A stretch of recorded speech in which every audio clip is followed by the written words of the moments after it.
tale.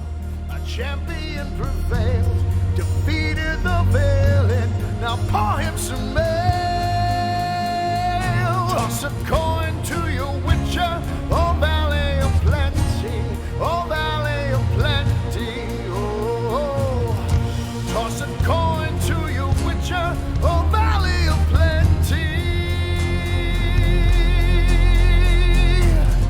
Toss a coin to your witcher, oh valley of plenty, oh valley of plenty. Oh, toss a coin to your witcher, oh valley of plenty. Toss a coin to your witcher, oh valley of plenty, oh valley of plenty. Oh, toss a coin to your witcher, oh valley of plenty.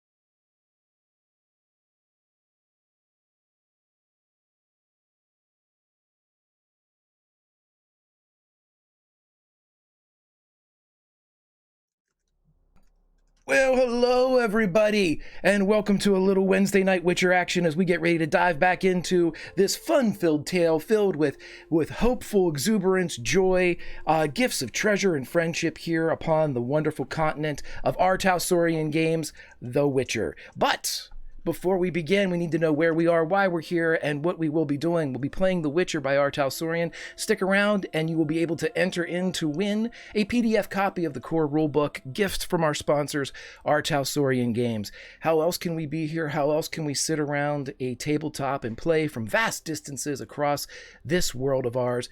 Why, it's because of our virtual tabletop of choice, Roll20. Roll20 provides us with the virtual table in which to pull up chairs, pull out our virtual dice, and be able to play as if we were all together. We'll be playing The Witcher. You can play whatever you would like if you go to www.roll20.net/start/Tales from the Grim. You will have your own free account as soon as you register that. You will be able to play with Dungeons and Dragons as your skill set or your rule set, Cthulhu, and a myriad of other systems that are out there and supported by Roll20 and the fantastic community that they have. That's how we can be here, the love of our sponsors and the promotion that they give us. But why are we here? Simply put, to tell a story that will be told by myself, the players that you will soon meet, and of course, you. Now, how can you help? Well, normally we do some retweets of the going live tweet, and we'll be doing that in a moment, but I want to wait for just a second before we set up the retweets. And the reason for that is, this is a doozy we have tonight. If you look down, you will see that there are donations that you can use to contribute and affect the story immediately. One of those donations is no longer there. That was the donation for Letho, the Kingslayer, the Witcher from the School of the Viper, who is known for both his regicide and his on-again, off-again relationship with Geralt of Rivia. That donation was activated by Katrina last week, and Letho is here, and his special quest for the group is activated and will commence shortly. And so our retweets will be involved with that. But if you would like to do something else, help, you may absolutely do so by donating to How Do You Like That Silver? Or if you want to make things more difficult, please do so by contributing to Winds Howling. You can also give health, anything that you might like. And we do have one final spot. If you would like to take the Trial of Grasses yourself, join us for your solo flashback episode, and then join the group for at least one episode inside the campaign proper. But that's everything. That's the story. That's how we're being able to tell the story with Roll20 and with our friends at R. Talsorian Games. But now it's time to tell the tale. And so we already know that Letho is there, but we also know that this group is hunting down the murder of a collective friend. Ezekon of Kreve, a witcher from the School of the Griffin, was killed. They were all summoned to his funeral. And from that point, they haven't left one another's sides, at least not for any extended period of time. The mystery surrounding their friend's death has thickened, and they have proceeded to try to find the answer that they so desperately seek. Why was he killed? But more importantly, who did it? And so, my friends, I can guarantee you one thing. that path will widen, that path will lighten, and some things will be revealed tonight. Thanks, of course, to the Legion and Katrina for the Letho donation. But it is time now to meet our players, look for that retweet, and get ready to tell a story. Friends, welcome back to the continent. As I just explained to everybody, as the Legion was kind enough to wait for my spiel, we are now at the caravan trade route. And you all have just noticed that the contact that you were to meet, Robert, who was to deliver a message and hopefully deliver someone in return, someone for Ezran to talk to. But with the roles that you had last week, it seems that something has changed in Robert's demeanor. But he's off several hundred yards. Who's not far off, who is actually standing near to Deuce's horse, is one Letho of the School of the Viper. He hasn't looked at any of you, his eyes locked on Robert, those several hundred yards off. And without addressing any one of you in particular, he simply says, "I'm not sure I would trust that one." What do you do, my friends?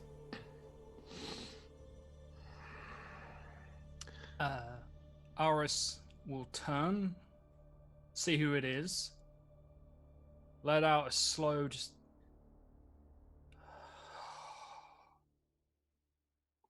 That'll teach you for talking about regicide, Whim.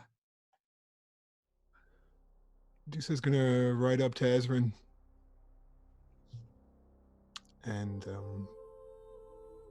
look at him and say, "You should dismount and get between the horses." Ezra nods, and he just says, "He's not in the right position. He should..." There could be archers here, Ezra. He dismounts and holds onto the reins of his horse, but he places himself with his horse sort of in front of him in case there are archers. Horse on the other side. And we'll scan to see if there might be people in... Right, to see if there are people lurking in bushes, try to assess our situation. Anybody that would like to assess, please roll me an awareness. All right. As that happens, I will dismount off the back of Whim's horse, take the reins of my own horse, and walk over to Letho. And as Dusa assesses, he's going to shoot a dark look to Robert. And in this look, I'd like to add the intimidation the Gamerian brings to dark looks. Absolutely. Roll me some intimidation as you are looking around and spare a moment of your kind of circuit to lock eyes with Robert of Sedaris. Yes, and let it be known, Gamerians are known to be mad dog sadists. And that's why they have a +1. You do meet his eyes, you meet his gaze, and he takes that measure of force that you're applying to the look, and it's almost as if he's had enough. He just kind of shakes and looks down, and he hasn't broken, but combined with the roles that you all possessed earlier and the information that's been shared a bit, he's out of place. Dusa, you can see it now too, that he is perspiring heavily. Looks like a trap. Varan doesn't take her eyes off of Robert. I say, "Hail, Lord Robert! What news?" Go on. Hail! He yells the distance, barely audible. It's almost, even though it's a full shout for the two of you, it's a spoken whisper when it gets across the grasses and the wind. But you hear him say, "Well met. Shall we talk?"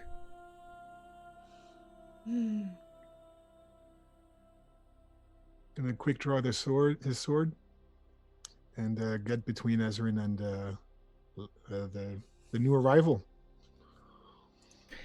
I have made my way right up to stand beside Letho. Probably about almost 2 foot shorter than him. Letho doesn't say anything, doesn't look at you when he says this, but with Deuce's actions, he simply says, "The Gamarian doesn't trust him either." And neither do I trust you. Wise. You're a sneaky one. He shrugs his boulder-like shoulders. Ezrin looks to Varan because he sensed that she was about to do something, and he looks to the wise one of the group.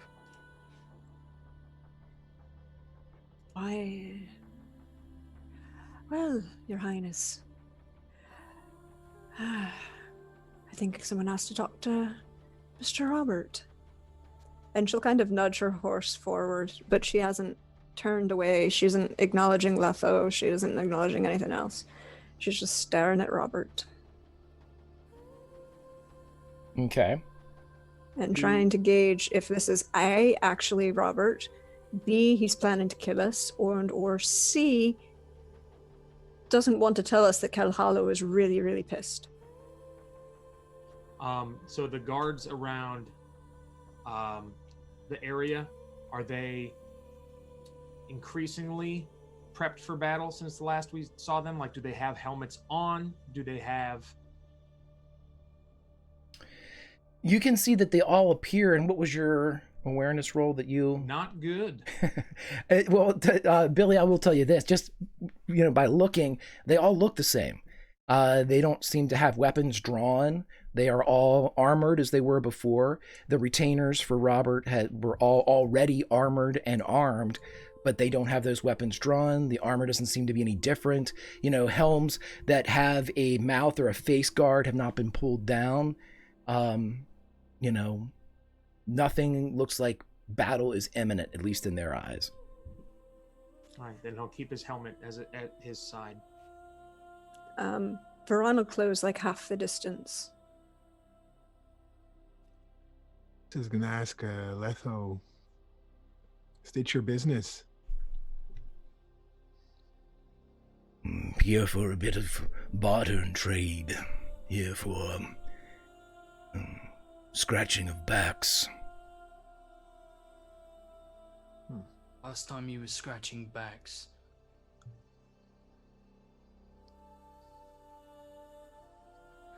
You scratching with your hand or with that? And I just with my elbow gesture to the sodding great big knife across his chest, which is one of many. It's figurative, Aris.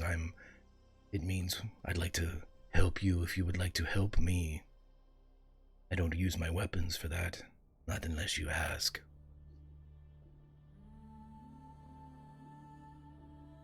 We know each other. Somewhat. For the first time, a eyebrow cocks a little bit up the head it's hairless, it's shaved, but there's a huge Y of a scar that's deep across the top. Dusa, you would probably think that whenever Letho received that one, he did not have any swallow activated. And he wasn't wearing a helmet either. Yes. At that moment, Dusa will look back to his horse and his helmet and curse. Ezrin will note that there's some other person here that was not here before, but that the witches are talking to him, and so we'll say nothing. But is like, what is that about? Because he has no idea who this person is. But it's a very large, tall person, and we have other things. I mean, there's probably more important and dangerous things than this fellow, like the small, reedy lord, some way in the distance. We don't know. Sure. Letho's there if you need him. And Dusa's going to look at Aris and say, is this what you were up to last night? I slowly turn and look to Deucer and... Yeah, just pulled him out of my pocket. Because he'd fit, wouldn't he? Just like a dog treat. And just as appetizing looking.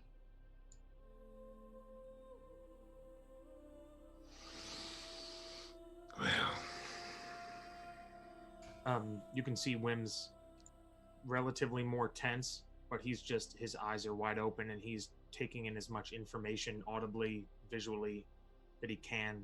He's just not saying anything. Aris will speak to the party real quick. It's more to Deucer, really, and just say, well, that's a bait. So, the fuck do we do? Well, Darren's already out there, so we call him back. Who's out there? Braun rode out. Oh, Halfway. she rode out? Yeah, halfway. You would all turn at the recognition that the sorceress has ridden out and see that Robert is riding out to meet. His guards seem to be staying back. Their customary pacing, 10, 20 feet back. Okay. I'm going to try just a little... try to assess whether Letho's a threat or not before. Roll me human perception, and I will roll something for no reason. He's not a threat. He's brilliant. If we are being chased down a corridor, we can use him to block the entire corridor. Like, he's versatile like that. All right. Chia wall. What the hell is human perception again? Jesus. It should be empathy, right? Is it empathy? Yes. Yeah, got it. There we go. Oh boy. Yeah, he's a threat. He's whatever your mind is imagining. So if you believe him to be a threat, yep. If you think he's not, he isn't. But right now, mechanically speaking, you can't peg it down. Can I take a glance? I know that they're meeting in the middle. Can I take a glance at the flanks to see if there would be like forests covering up potential troops in flanks? Would there be, or is it like plain? Is everything in clear sight? Again, with your earlier awareness roll, you don't see anything that strikes as out of the ordinary, but this is, as we described it before, narratively, it's a wide open space that is used for caravans to park. So there might be the occasional shade tree here or there around the outside, but nothing that someone could potentially, or numerous people could hide behind. There isn't any type of, small forest or glade or anything like that that could be used to shelter troops. It's a wide open plain, but if someone really wants to hide, witchers and thieves, they don't need trees. All right. Let's just hope this goes well then. Dusa will ask Aris, can you vouch for him? Are loyalty amongst witches anymore? And I turn and look at Letho pointedly. You got really shitty timing. I've heard that before.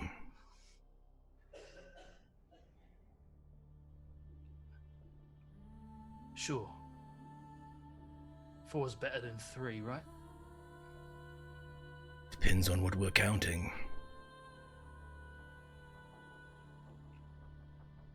Mention about what you're looking for. I think that we should deal with the meeting at hand before we take the table and hear one another out. Right. So basically you want us to owe you before you negotiate. Prick. He doesn't say a word. And Ezrin is not paying attention to this seemingly Witcher conversation, is paying all the attention to Varan because he wants to be able to sort of support her in case something bad happens. I will allow you to make me another human perception roll, as Ezrin, you are focused on the group as Varan as a single rider, and Robert and his entourage, albeit like 10 lengths back, get close. 20. Okay, with a 20, you can again see those abnormalities that you picked up on before. You can see that where the constant air of regality, of routine, of etiquette was always present with Robert upon the first meeting or two that you had with him and the conversations that were exchanged. That has gone. It's not so much that it's wholly absent, it's that it's an afterthought. You will see that, presentation of one arm off as you approach somebody for a conversation is remembered in the middle of the ride as opposed to being applied before it. The dress, that the tabard that had once been very well kept is a little bit askew. Just numerous things are starting to ping on you that are off from the individual that you're looking at now and the individual that you met before. There's just differences.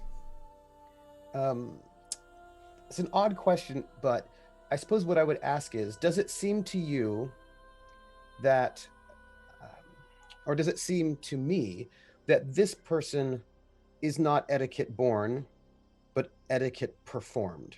Whereas the person before felt to me etiquette born. Does this person feel like an imposter in terms of manners?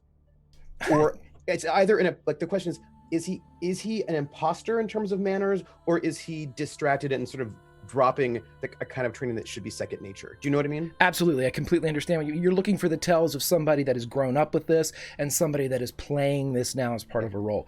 I tell you what, let's do something a little different with this one. We've already done human perception, but I'd like you to roll the, what is etiquette? it? Etiquette, yeah. I will roll my social etiquette. 20. These are things I know. I may not be good at some other things, but I know which fork you use. That I know. Right. This is the shrimp fork, right? So as you are looking at this, Ezrin, it's not so much that these are two different people. It is the same practiced etiquette. It's just forgotten. You're not sure between those two roles. You don't think that this is something that is two different beings. This is the same person. One of them just seems terribly distracted. And this Robert that you see now has kind of pushed any etiquette and any formality to the wings and is focusing on something else, something that you can't divine.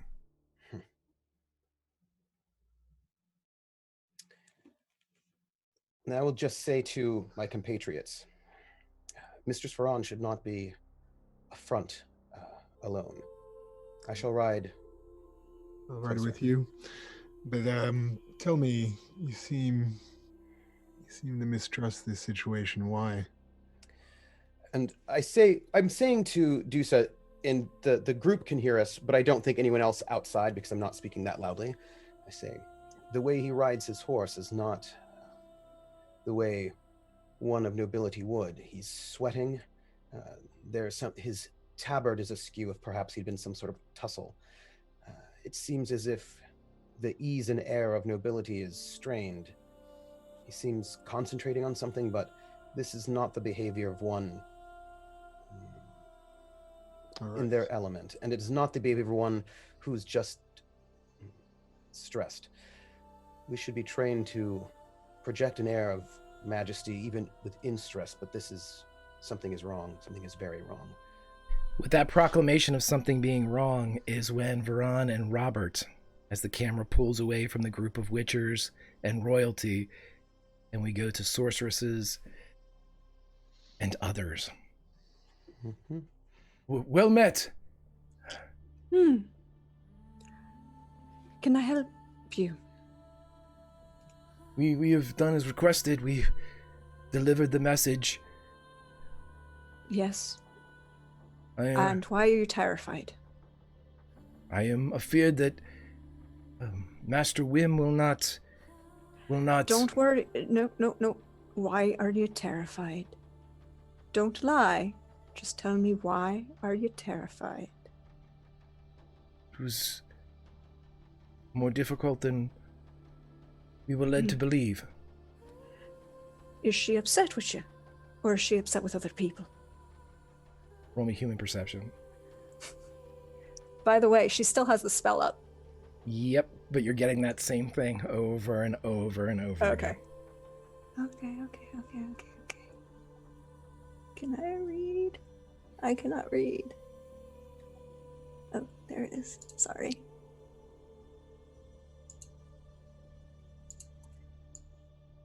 Uh, 18. Okie dokie. He's lying. When he says the following, he is lying. Okay.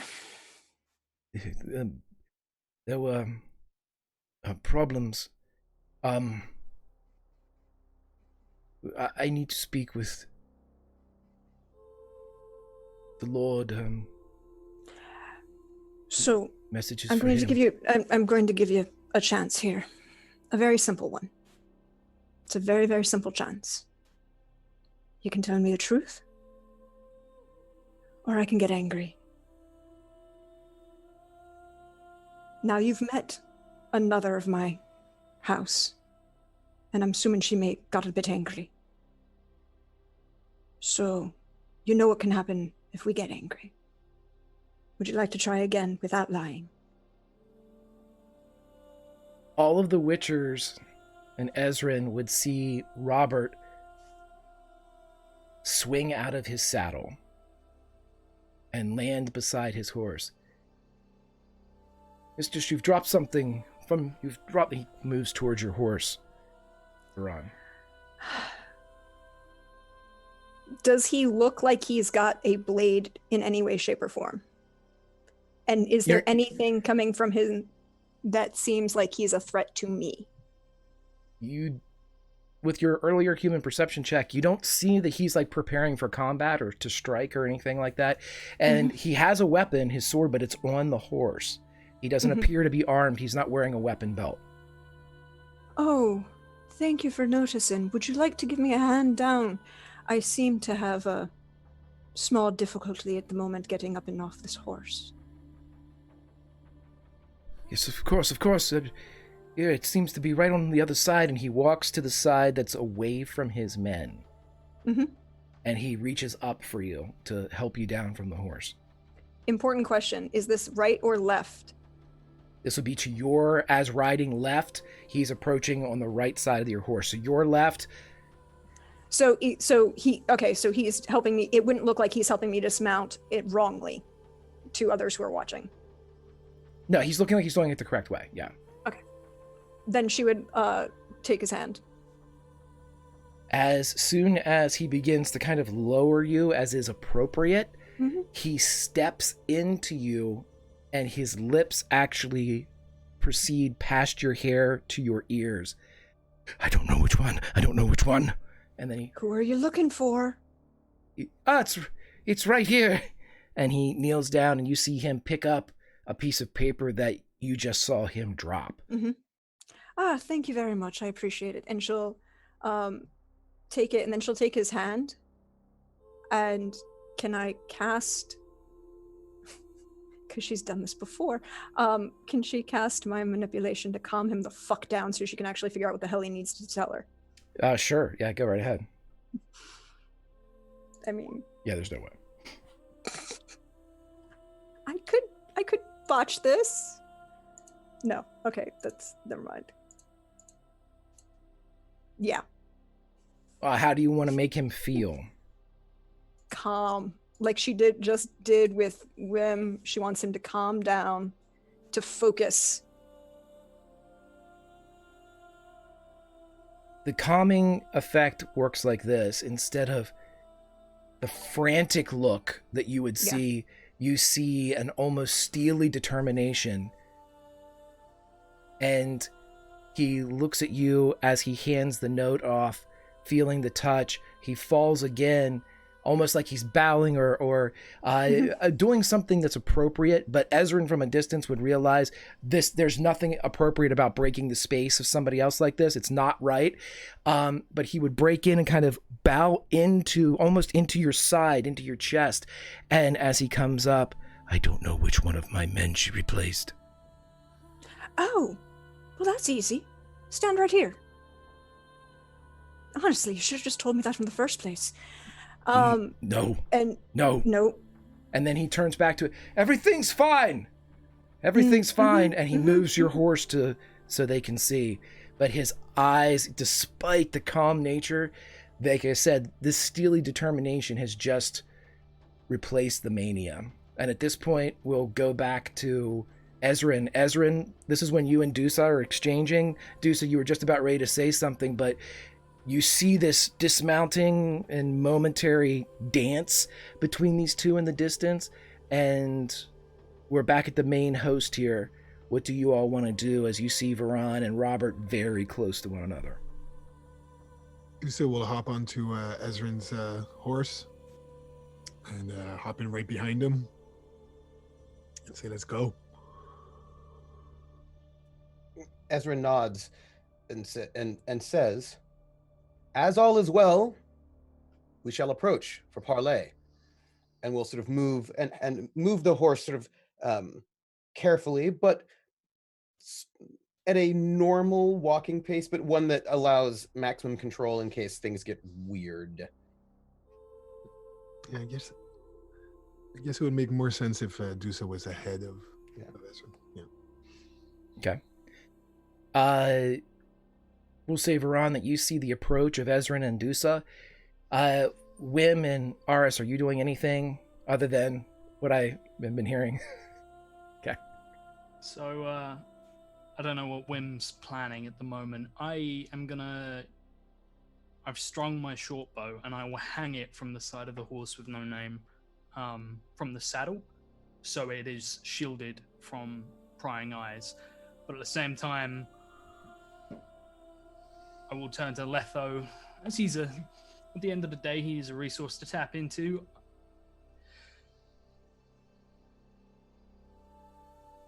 How do you reckon it's gonna go? You see him inhale, sniffing the breeze, breathing in as the air comes from Robert and Varan's location and passes over you all. Doesn't smell good. Never does. Mm.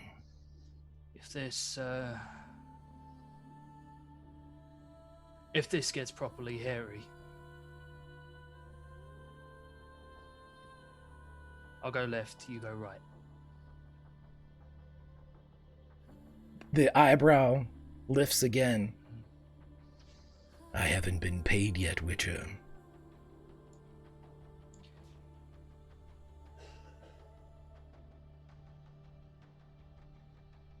What do you want, Letho?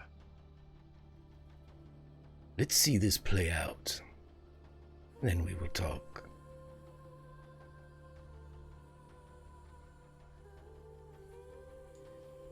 Anyone ever tell you you're an insufferable?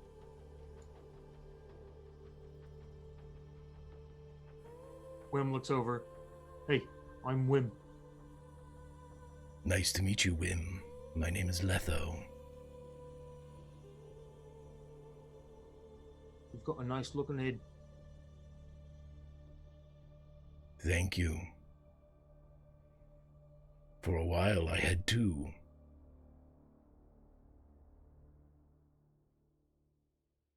Sounds like Actually, a story. Yes. Speaking of two heads, you mind having a look at another one?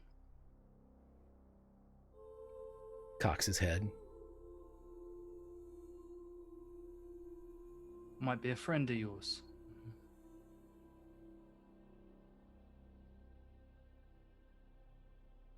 How mysterious. You didn't used to be so mysterious, Eris. Yeah, well, a lot's changed, thanks to certain individuals.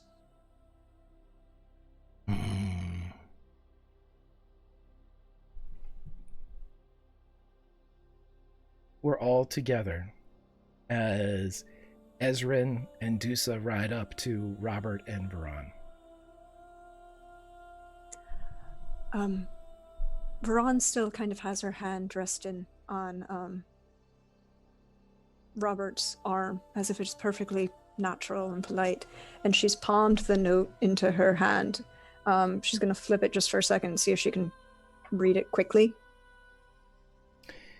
The note in and of itself speaks of the following.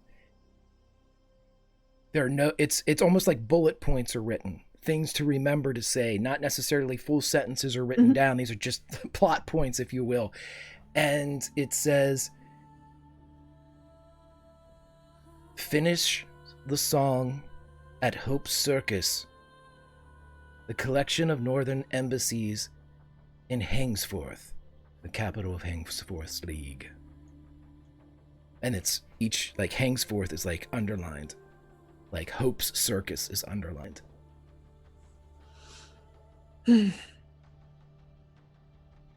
And she'll turn and just scan the men that he brought with him. Inside and out, they all seem to be common soldiers. Knights, but common soldiers.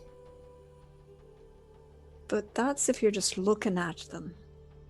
If she replaced them inside and out. Well then, interesting things. What news? And she'll kind of like take her hand and turn to Ezrin and say, well, your Lady Fair remembers you. Not necessarily fondly. That's not a surprise.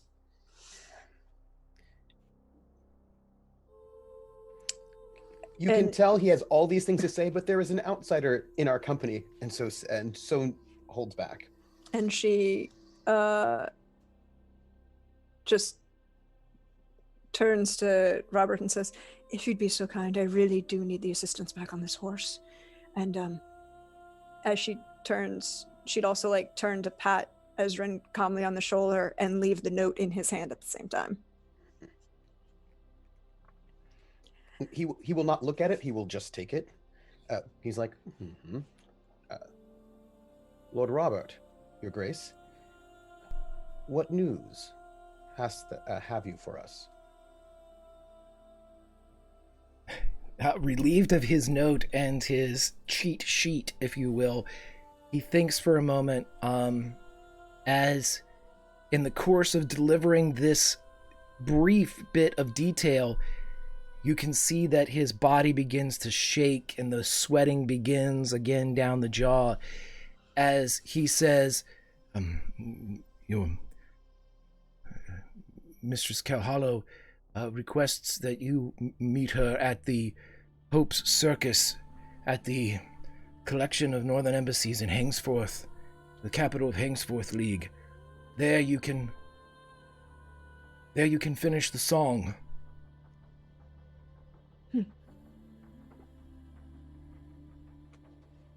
Your Grace, was Milady present?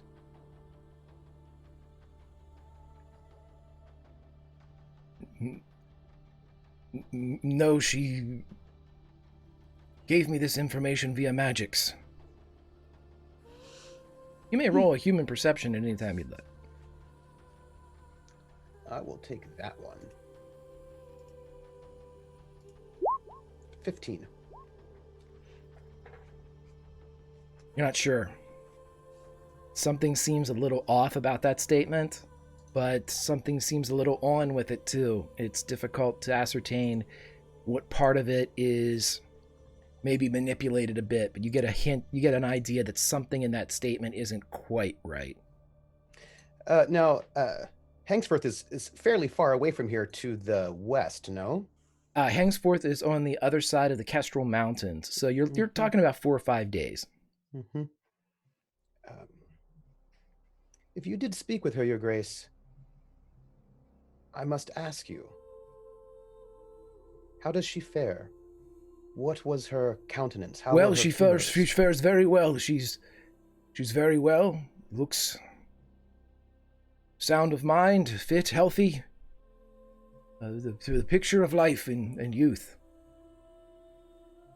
Your Grace, how did you give her my missive if she were not present? Magics. I was told to relay it to the open air, and the answer was given. I saw her reflection in water. Ezrin will look to Varan, feeling that that would probably be something that she would have knowledge of if that is possible. He'll look to her with a question on his face. Aye, it's theoretically possible. He met an illusion. Lots of illusions can do lots of things. Your Grace, what were her humors when you read the missive? Calm. She was very calm. I would say a bit surprised. Not shocked. But just When did she get angry at you?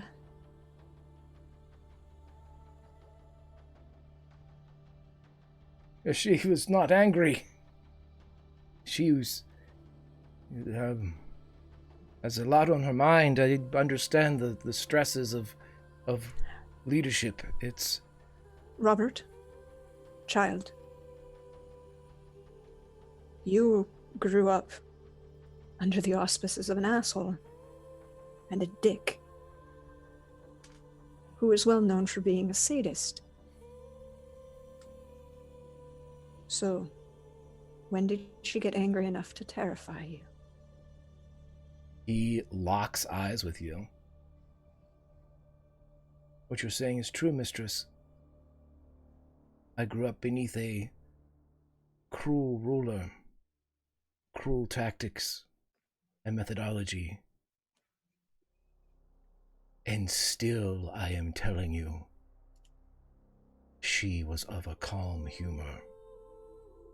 Oh. At that, Varan just kind of smiles. Well, that's pleasant.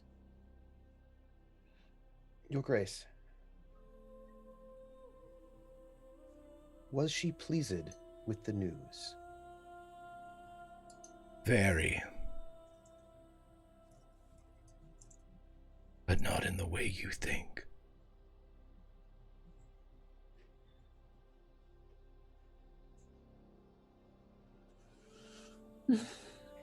That's May another you one of speak your more fully? lovers. May you speak more fully with us? Well, it seems that I'm done here. I've given you everything you need. Told you about Hangsforth League and the Hope Circus. I will ride on and discuss with Master Wim when we can expect him in Sidaris. Good day to you all. He takes a step back and bows. Day. I go home. Don't die yet, Robert. He looks up. Trying not to. She starts scanning the men again, just glancing over them all.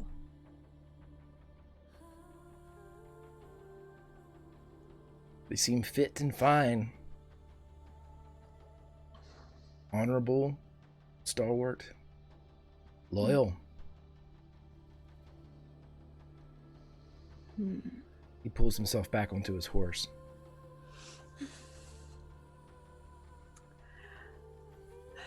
I look forward to the pleasure of your company again, Lord Robert, when you become Duke of Sidaris. Your hospitality will be quite pleasant to take part in. And she kind of says that loudly enough that it can carry to the men that she sees. and then gets back on the horse, or turns to Ezrin for help to get back on the horse. And Ezrin helps her alight upon her horse. You're all able to take to horse in any manner that you see fit, filled with etiquette or not. Definitely. No, of course. Come on now. Of course. How there's dare I? etiquette. Right. How dare you, sir? I mean, And Veron's moving a little stiff, but there's etiquette involved. you take to the saddle. Roberts pulls around and his men ride up, and they fall into the rank and file behind as he rides for Eris, Wim, and of course Letho. As we cut back to that group, Letho simply says, "Ah, here they come." Who's riding back towards us? Sorry, I missed that bit. Robert and his men have left Dusa, Ezrin, and Veron, and are riding towards you, Wim, Eris, and Letho. And Letho takes a step to the right, sort of pulling away from the two of you. I take a step to the left.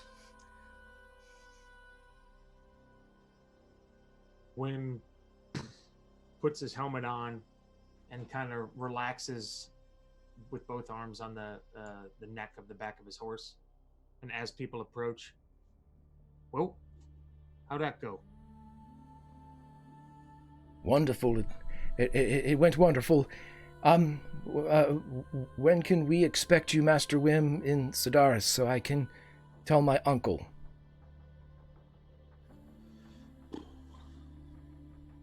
We've got some business here. Maybe a month, 2 months. Sooner would be better. As I said before, he has no time, but the course instead of a witcher is his own. I will await you in Sedaris. You have my word on safe passage to the estate. Appreciate it. Do you need me to draw you a picture? Picture? Sign something? No, your word is... it's all that we need. Yep. Would you like me to talk to you first or go straight to the shoreline? In whatever way you see fit, this is your area of expertise. Perhaps if you conversed with her first, you would have more to tell him. Fair. Forgive me, I have a long ride. I must go now. Be safe, Robert. That is the plan. All good things. And he turns and begins to ride in the direction in which you saw him coming the first time, back towards the west, and eventually turning south to Sedaris. He and his men pass. All of them loyal, trustworthy, honorable knights. Greg, I sent you a DM, like a private whisper. Just curious. Just one? I've sent a lot of private messages. I feel like rather than DMs to the DM, we should probably send him like cookies, bribes, I don't know, things like that. Greg, I like sent you a PayPal with my question attached. I'm listening. No, of course not. It's a helm. It's a Hail Mary, so I'll let you do this. I'll let you roll your Witcher training.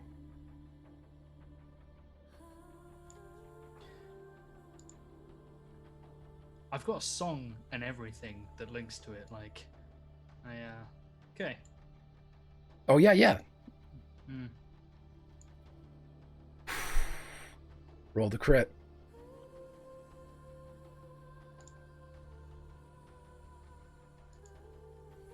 30. 30?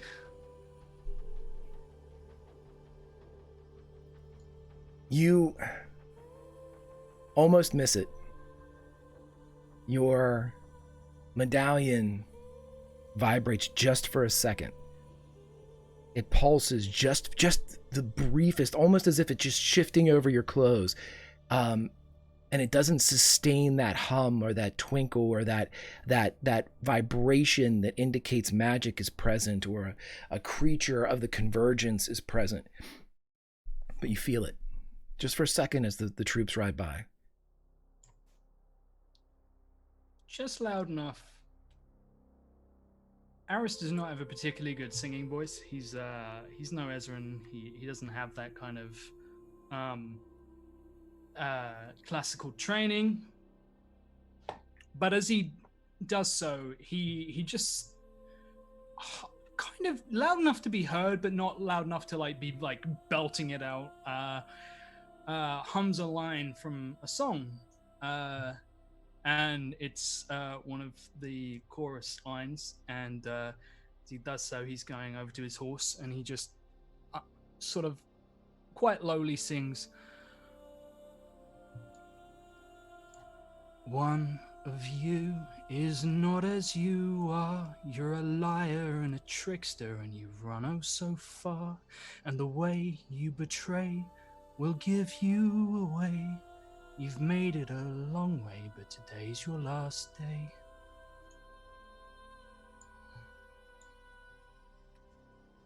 And he will mount up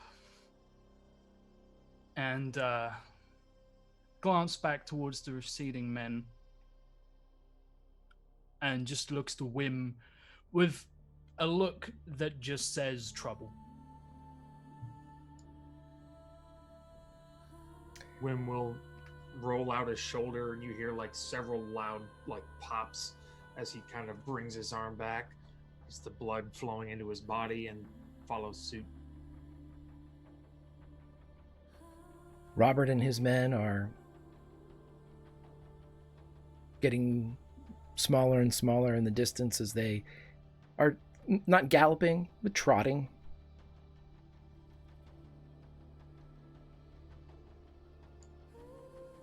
You feel that?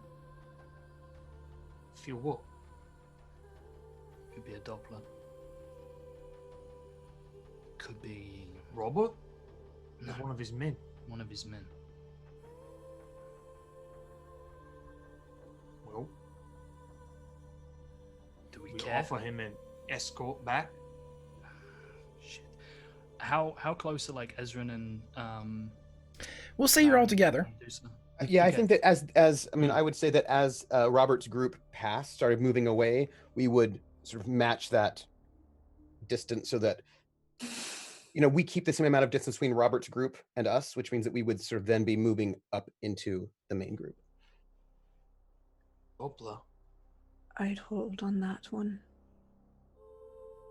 Master Witchers. She put him there.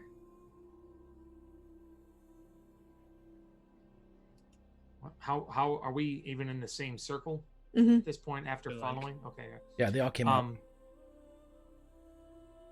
What could be? Assassination could be. Insurance. Insurance. And if we catch him, How do you know? He says, looking to Varen you're already sort of clued in. What have you discovered? That he can't tell which one was replaced. Yeah, I could barely tell one was. And more importantly, she didn't terrify him with anger.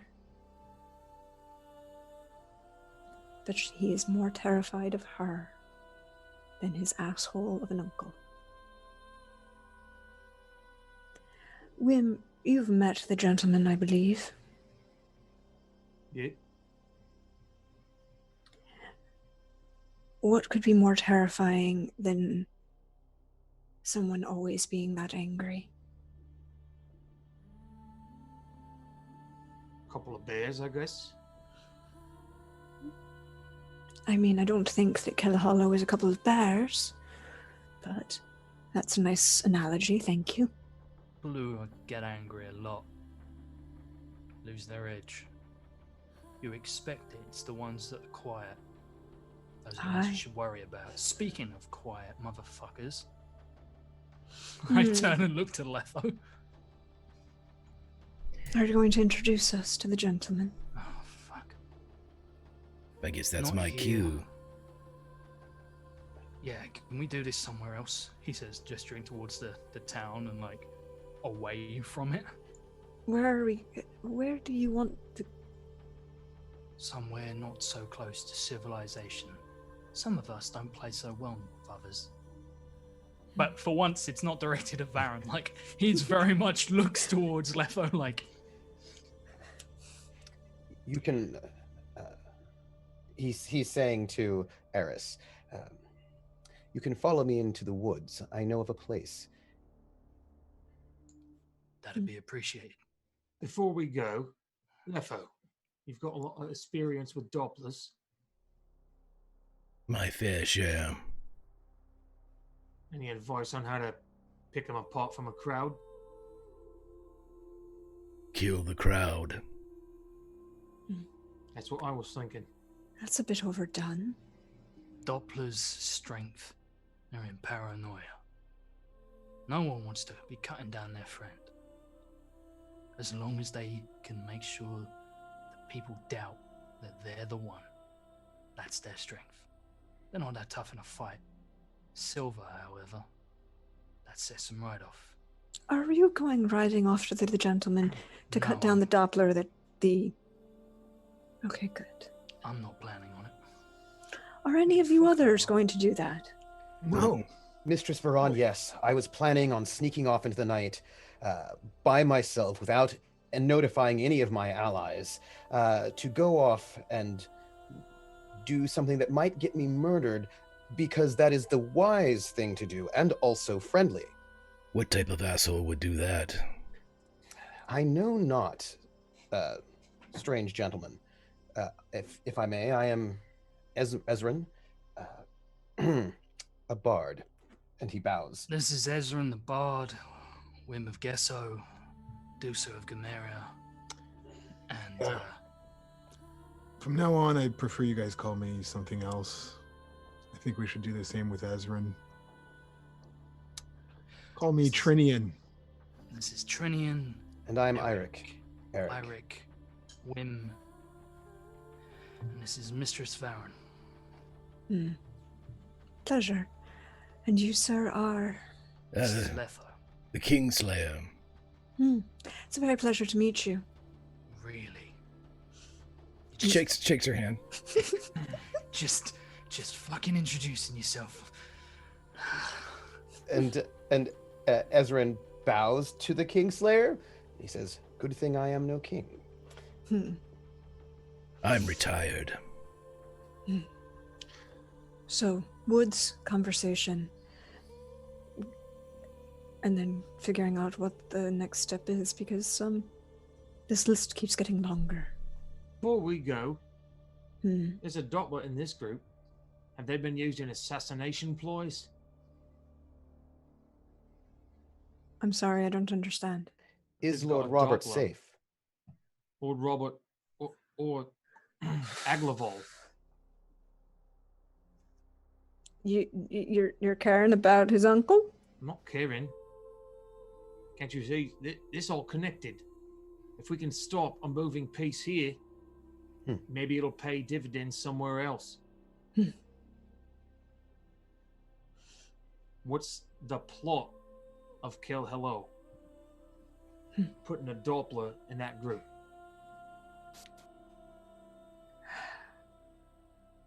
I don't think it has much to do with us. Oh, no, it has everything to do with us.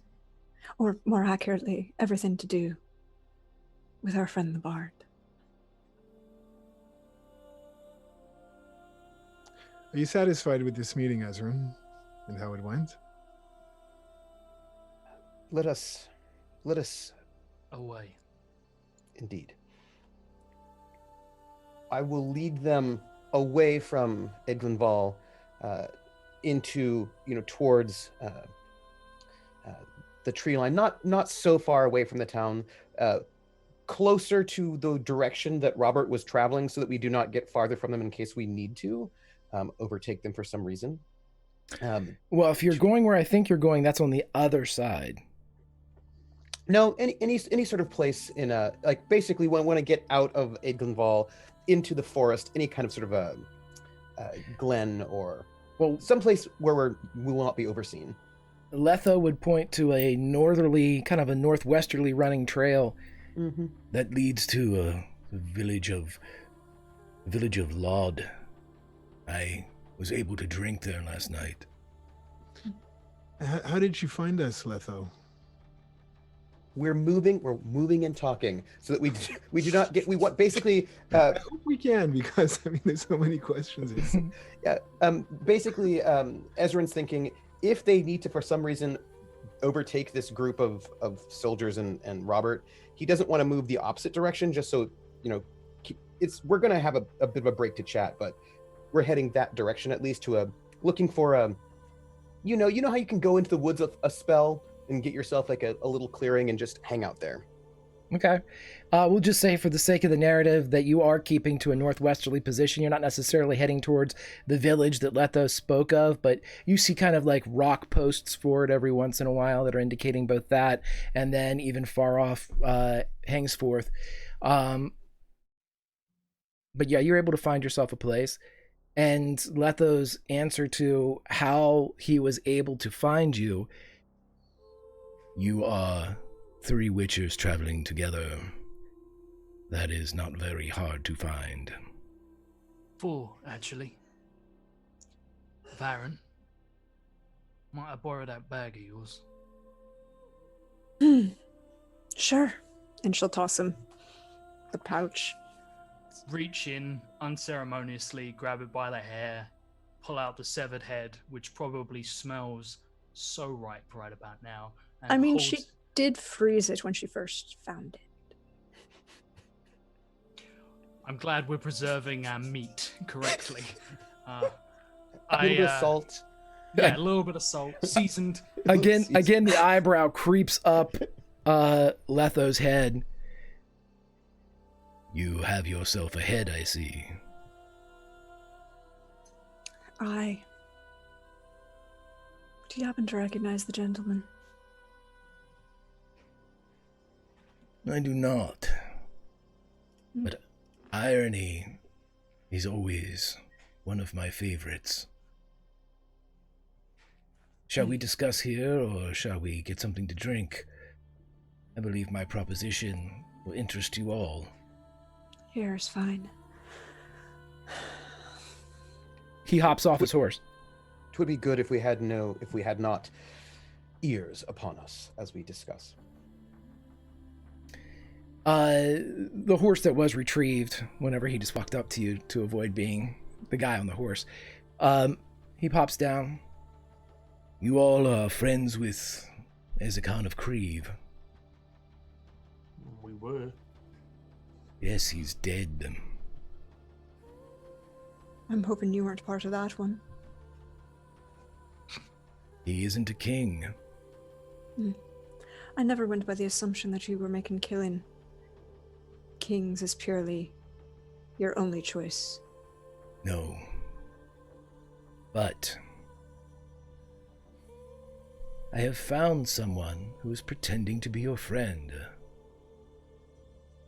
I have found someone who I believe is carrying his sword. Would that interest you? You found someone impersonating Ezekon. I did. Under what circumstances was this deception, Master Letho? Letho chuckles. The fucker is working. Fucker's working. Does Where he is he? have...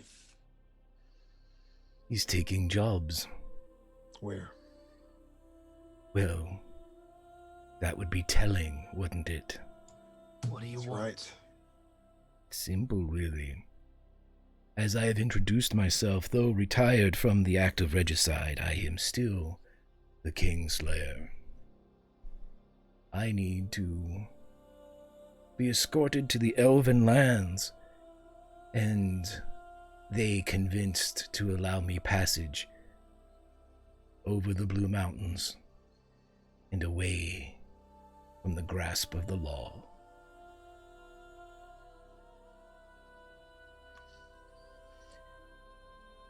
Master Letho, perchance you might answer, how long hence was this impostor working? He just stares at you. I'm sure I could remember as soon as we reach an accord. You want us to escort you to the Blue Mountains? Yes, it's a mere 2 days away. And convince the inhabitants of the Blue Mountains to allow me entrance and passage. Why do you think we can convince them when you cannot? He looks at Wim.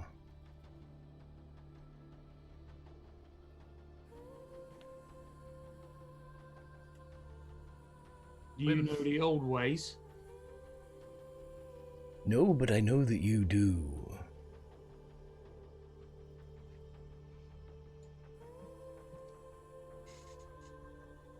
You want an escort? I can escort you.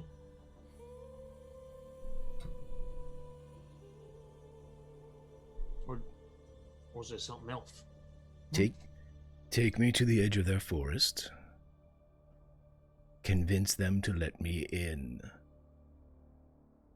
That's it. And I point you to the impostor of Ezekon of Kreve. How do we know you know? How do we know you're saying the truth and that you know where he is?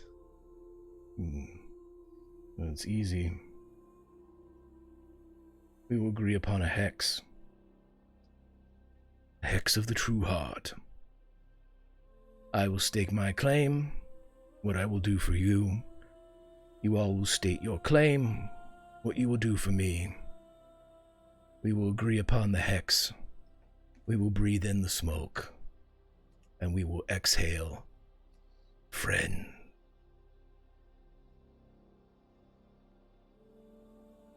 I'm gonna be rather blunt here, Master Letho. There are a lot easier ways to become friends.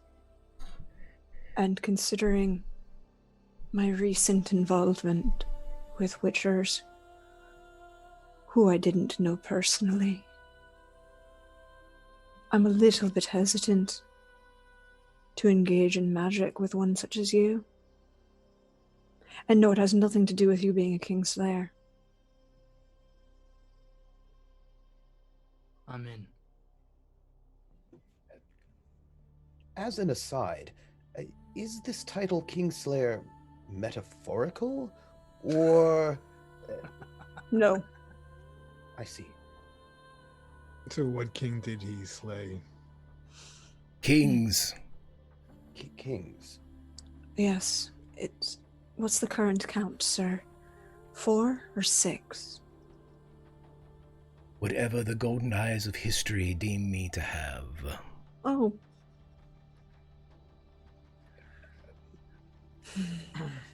No At need least for magic. 2. Levo. You can shake on it. I'm afraid I will need the hex. It is for my protection, as well as your own. Your sorceress can verify its authenticity. Hi. Enter into this agreement with open arms. I can get you there. I've got to live. I've got to live to make it happen. That's right. That's why, to sweeten the pot, we activate the hex. And then we all go to meet this new Ezekon of Kreve. I just have one last question. The inhabitants of this forest, who are they?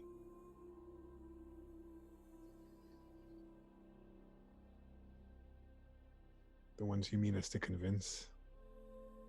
What's left of the elves. Right.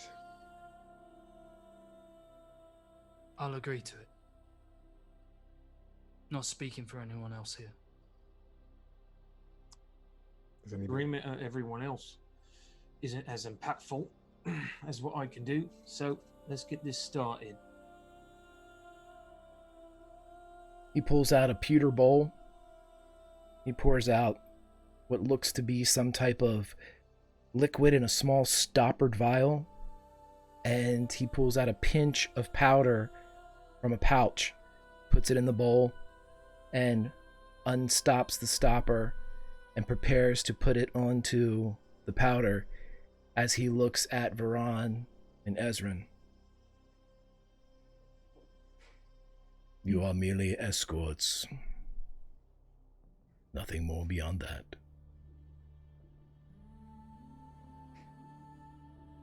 If that is your desire, sir. Can I determine whether or not this is actually the hex that he says he's casting? Sure. Yeah, roll your training. And Turns out it's a death hex. Everyone who inhales dies. I mean... It's just crushed asbestos and he's like burning it in front of us. That's a crit. it's 100% what he's saying it is. It is the hex of the True of Heart.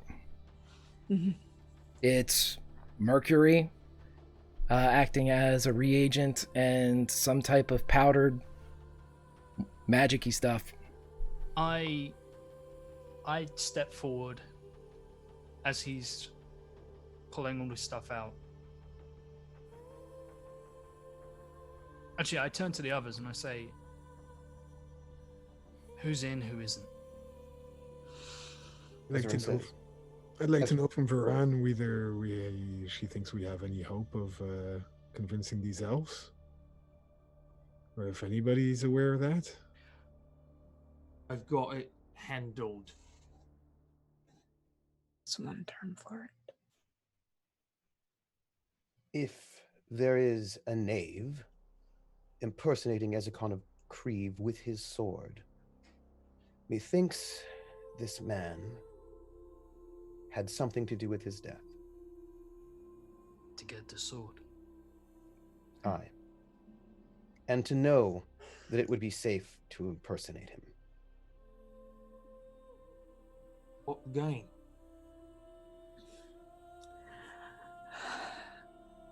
Was this man, Master Letho, if you might say, was this man a witcher? He lifts up the bowl. You want us all? I find it better to be of one mind.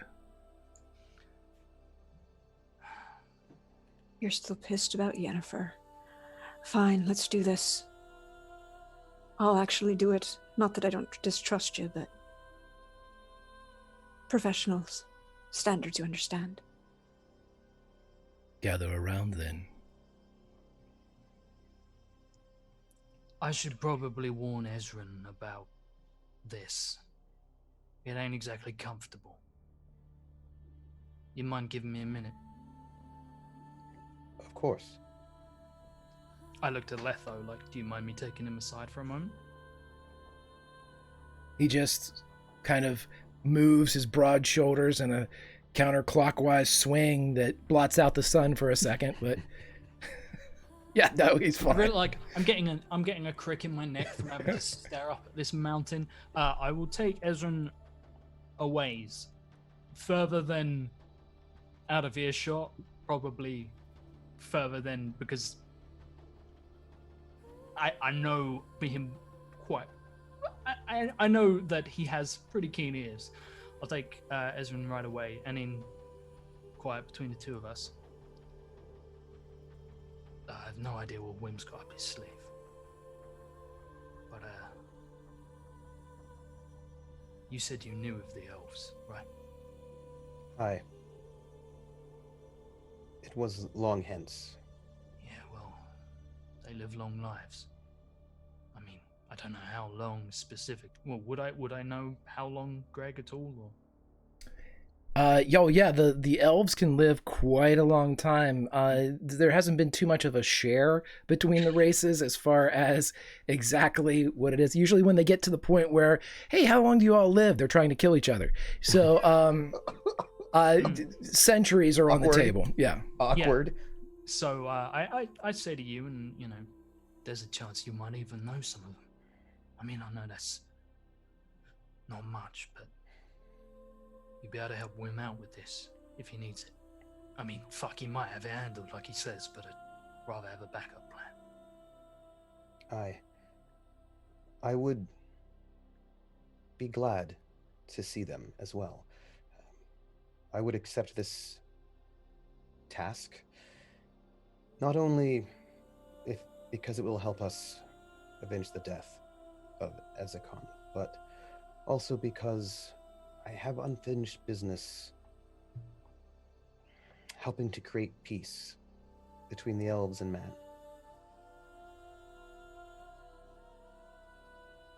This is gonna hurt a little, most likely. And sure as shit ain't gonna be comfortable, so Right. Lord Eris. Yeah. Been a long time since someone called me that, but yeah. You may not understand what I'm about to say, or seeing your type, you may not trust it. But you are my brother. And I want you to know that. Let me tell you something right now. Try not to take any offense to this. I know. You have no brothers, you have no friends. No one likes you, trust no one. I understand. No, I've had plenty of brothers. My brothers don't last long. I've lasted a fair length of time. Yeah, I suppose you're closer to a brother than you know. Having a curse laid on you. That's for another time. We really should get on with this. If you have needs to help aid you with a curse, I will always be there to help. Unless I am dead. But they have not killed me yet. Listen, brother. Just keep that sword about you, alright? Because I mean this in the most reassuring of ways I can. But me, Wim, Dusa, Varen, if this goes south, I still don't like our odds. I grew up with this guy, he's not a friendly customer. He is big. Yeah. He's almost as, well, actually he's bigger than either, but again, for another time. We should get back. Lord Eris. You really need to stop calling me that. Lord something else? I ain't exactly welcome back home, so...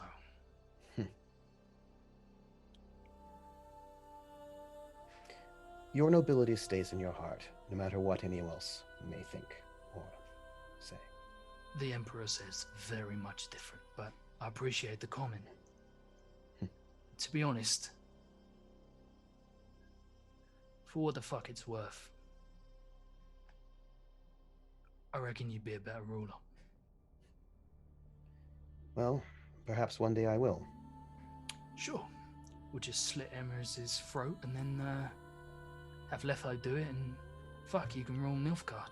Might even be able to go home and visit my sister. Listen, I have the feeling that Mistress Veron and perhaps everyone feel as if Kelhallo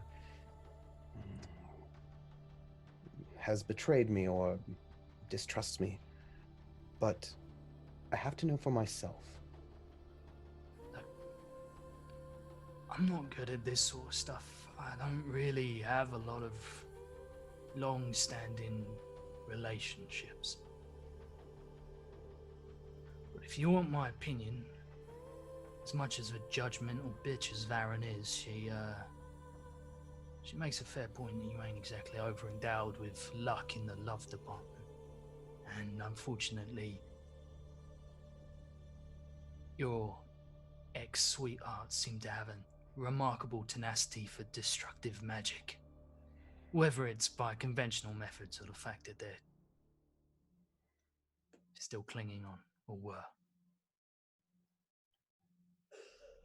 I just cannot assume the worst of Calhallow without more.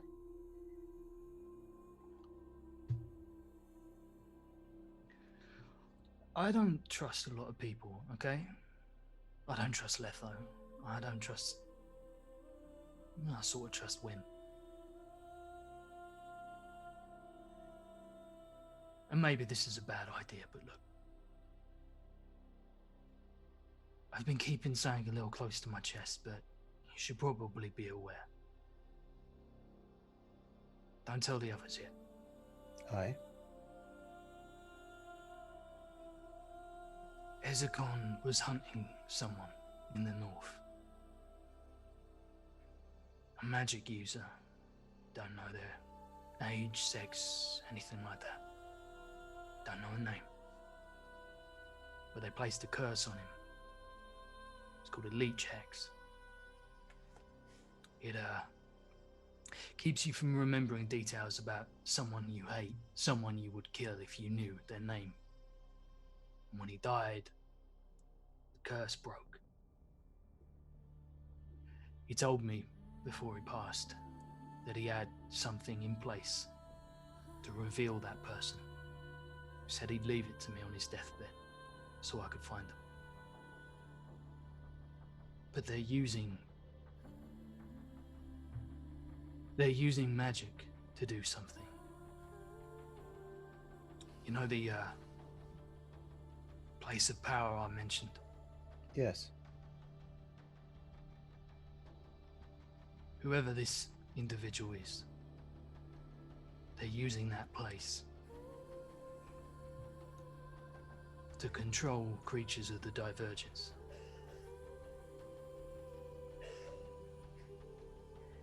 Wraiths, maybe Dopplers, shit, all kinds of things. And they're using them to attack others. It could be anything. It could be, Wraiths plaguing a kingdom. And it could be her. But I don't know. At this point, you would hear a loud wolf whistle as you hear it echoed throughout the trees. We shall return. Thank you. I will think on this. You But know I shall a say little nothing. bit. You know a little bit more about the politics game. And I know these are all new names and new borders and everything like that, but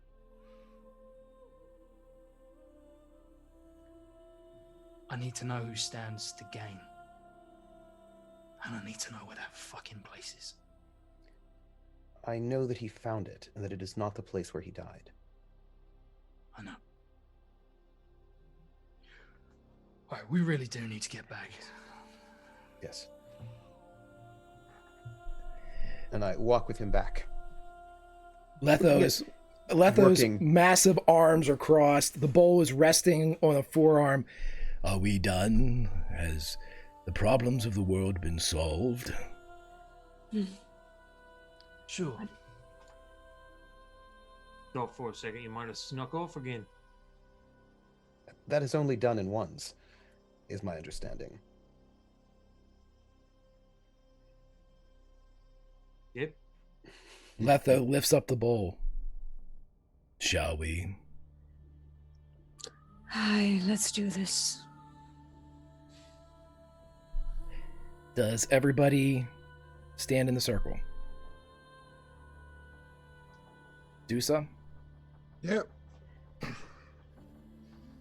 As soon as you get into the circle, Letho indicates that all of you should put a hand, kind of almost like a reverse go-get-'em team, underneath the bowl, kind of stacked beneath on his. And then he produces the vial, pulls the stopper out that he put back in, spits it. Wait, before you... Is it necessary for all of them? Shouldn't it just be between me and you? I can get you there. I found it better that if everyone is of like mind. All right. He pours it onto the dust, the essence of whatever that is in the bowl, and it begins to smoke and spit and swirl and creates a low-lying fog inside the shallow bowl that begins to kind of pulse and lift in small increments at first until it seems to rise almost like the seas. It begins to spill like dry ice out over your hands. And Letho looks at all of you and says, I will take you to the man that you believe, and I believe, is impersonating your fallen friend. The man that is carrying your friend's sword. This I swear. Well, all I need from you is to speak the words that you will take me to the Elven lands in the Blue Mountains and gain me passage into their realm. I will take you to the Elven lands in the Blue Mountains and gain you access to their realm. He just travels to each, satisfied by what Wim said. I will take you to the Blue Mountains, the lands of the elves, and I will do my utmost to help gain you passage. What they said. I'll be party to this escort and facilitate your means of entering the Elven lands east of the Blue Mountains. I will get you to the Blue Mountains and make an introduction with the elves. And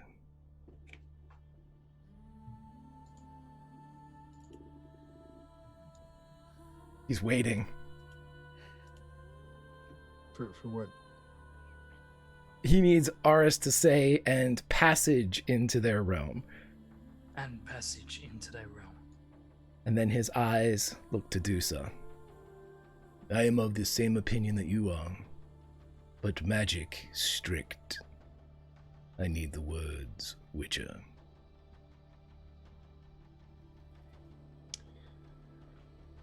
I'll take you to the elves and do my best to guarantee you passage into their realm. If you take me to the one who's impersonating Ezekon of Kreve. He locks eyes with Dusa. Oh, this I swear. And as soon as that is said, the low fog in the bowl explodes up all of your arms that are cradled beneath the pewter bowl, licks up your shoulders, across your chin, and into your mouth and nose. I need you all to make a stun save for me, please. What's that run? Oh, there it is. Yep, it should be right, like stun death. It should be. Can we burn lock on this? You can if you'd like, yeah. Okay, that doesn't make sense. But when you burn luck, it increases a threshold that you have to roll under. I roll a 6 out of 5, so I roll over by 1. Yeah, but that doesn't... Yeah, no, something's up with your... I mean, it should be rolling under my body, right? Right. Something's up. Don't worry about that. Yeah. Something just got goofed up on the sheet. That's still pretty high, though, so... It's off by 1. Okay. I'm gonna burn 3 luck on this. Can I burn luck on this? I'll let you burn luck to drop it down by 1, sure. Yeah, I'll just burn 1 luck on it. If we can burn post fact, I could spend 1 to give myself even. Yeah, I'll allow even on this one too. I know it says roll below, but I'll take even on it. I think yours is 8 and it just said 80, but that you're below it. So I don't believe anybody failed then. Is that correct? Okay. No, if I spend the luck, I don't. I don't So- suppose I get any bonuses for rolling a 1. You don't cough as much. As the smoke swirls, everybody that isn't a viper coughs. And in the swirl, as the mists are kind of creeping and forcing their way into your nose and mouth, Varan, Ezrin, Wim, Dusa, even though Wim and Dusa are very comfortable with Witcher potions, which are essentially poison, it's discomforting. It's that inhale of a campfire when the wind shifted. You know, it's just eye-watering. It's just that moment of discomfort. For our 2 non-Witchers that inhale this is like putting your face in the embers for a minute and inhaling. So you get a cough, a feeling of nausea. It passes quickly, enough to just blink back the double and triple images into a single image as the tears recede from your eyes. But throughout all of this, Aris, Letho just looks at you as the two of you have the smoke drifting out of your nose and your mouth, and he gives you an almost imperceptible nod. This is what happens when you let amateurs mess around with magics. You know it's not actually supposed to choke anyone, right? It's choking. Actual humans. I love that, JF. He takes the bowl as all of your hands unstack, and he flips it upside down. And as he does so, nothing drops from it, no burned remnants, but the fog creeps and rolls out and drifts off into the sky. He wipes it clean with a rag and puts it back into his pouch and looks back. Do you not actually clean your tools in between? Like, do you treat your swords like that? No, I use my swords more often. That's why I feel her choking. How much particulates did you leave in there that didn't belong in the spell? Baron, it's fine. We all choke once in a while. Not on Should we anything move that we on? want to talk about.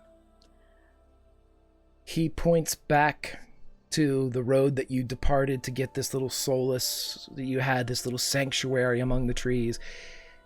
And as he points back out, his large digit indicates one of the road stones that says the village of Laud. The village of Laud hired him. That's why I was drinking there. So you mean it was just nearby? Convenient. Yeah.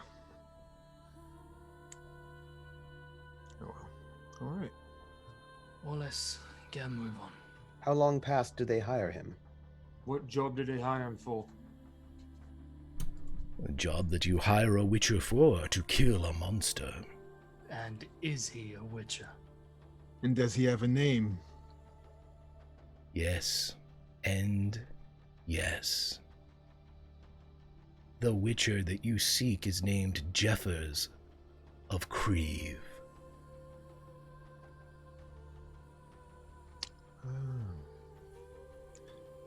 So we'll look to Ezrin.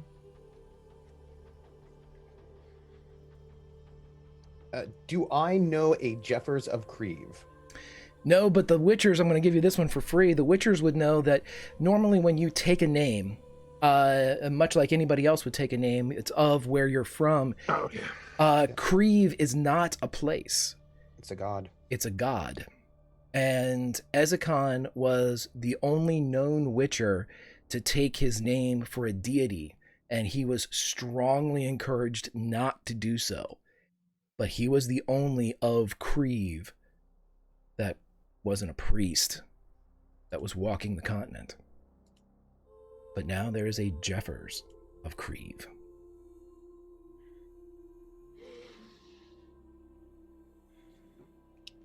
Well, What's this god like, just out of curiosity?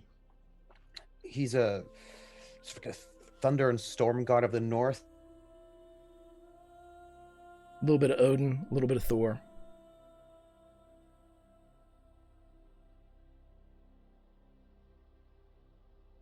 Uh-oh, that's me.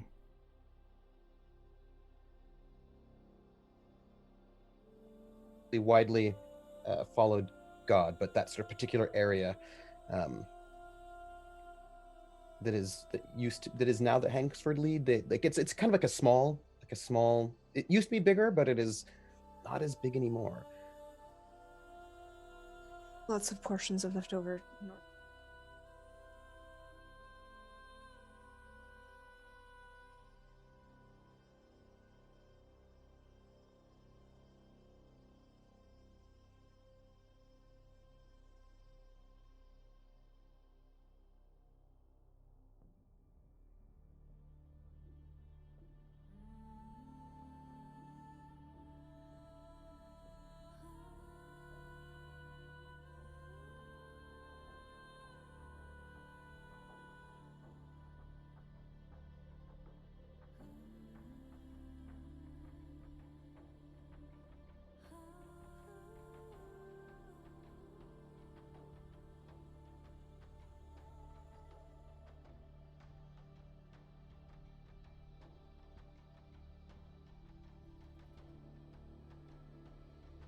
Yep.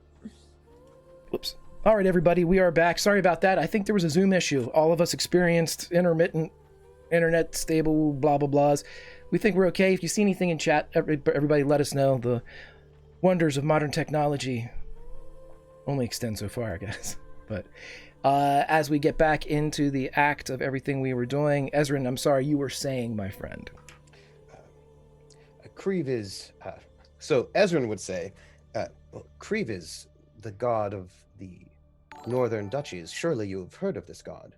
Yes. I mean, The worship of Kreve is widespread, and he's a god of storms and of thunder and of lightning. oh, that Kreve. Yes, indeed.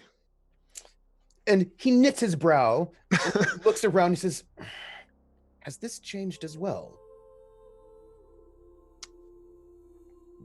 No, I don't think so. Yeah. Go. Has it? That's it. What's that? Has what? The worship of Kreve in the last 200 years. Yes, it has. Out of character, it has. It's no longer a big thing anymore. It's mostly it's quite rare now, and I think there's a bit of a split where some sort of fanatics over in Redania have sort of taken it up. Yes. But in the that's not how old it was back in the day. In the old days, it was basically like the god of the north. A lot of the northern realms appreciated it, worshipped, accepted it. As we sort of like gather up, can we start heading off? Unless anyone else has something you want to take care of beforehand, I'd like to get on the road. Right. And I would like to ride next to Letho. And as we start heading off quietly to him, not like whispering or being conspiratorial or anything like that, but I look to him and just, how many of the others have you seen these last few years since all of it? Since the fall. Exactly call it a fall, more like a massacre, but yeah. You and I are all that remain. What about Ivor? Last I heard, he fell facing a dragon in Sintra. Fuck. And the other two? The ones you were traveling with? Saret was killed by the sorceresses, and good Arcus was killed by the famous witcher Geralt of Rivia.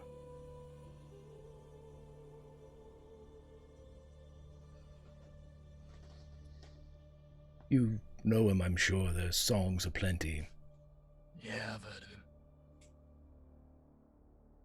The White Wolf.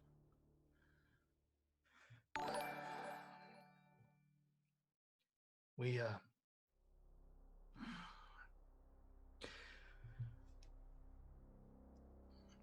Did you ever try and go back?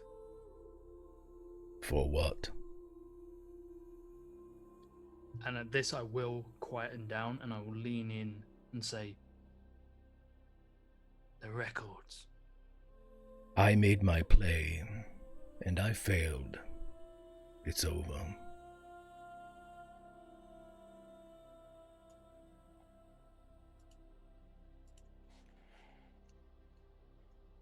Different times.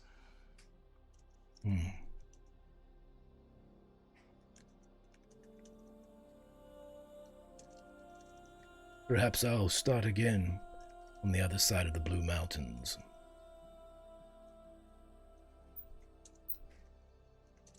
Perhaps I'll see you there one day. I'll leave a trail.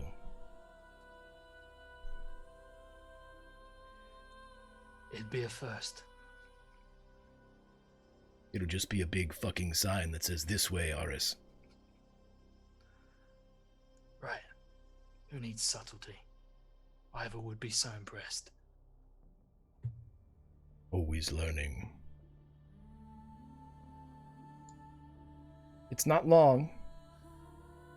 You all get to the village of Laud, and it's small, very small. There's an outdoor bar where you can see that there is, as Letho promised, there's a place to drink, place to restock. Nothing large or in the way of like a blacksmith or a forge or anything that could do weapons. I mean, there's horseshoes and things like that and farm implements. And you're able to ride into town, and the placards are still up. They're still up to hunt the monster in the woods. There are people everywhere, and they're all looking at you. There are 4 witchers riding into town.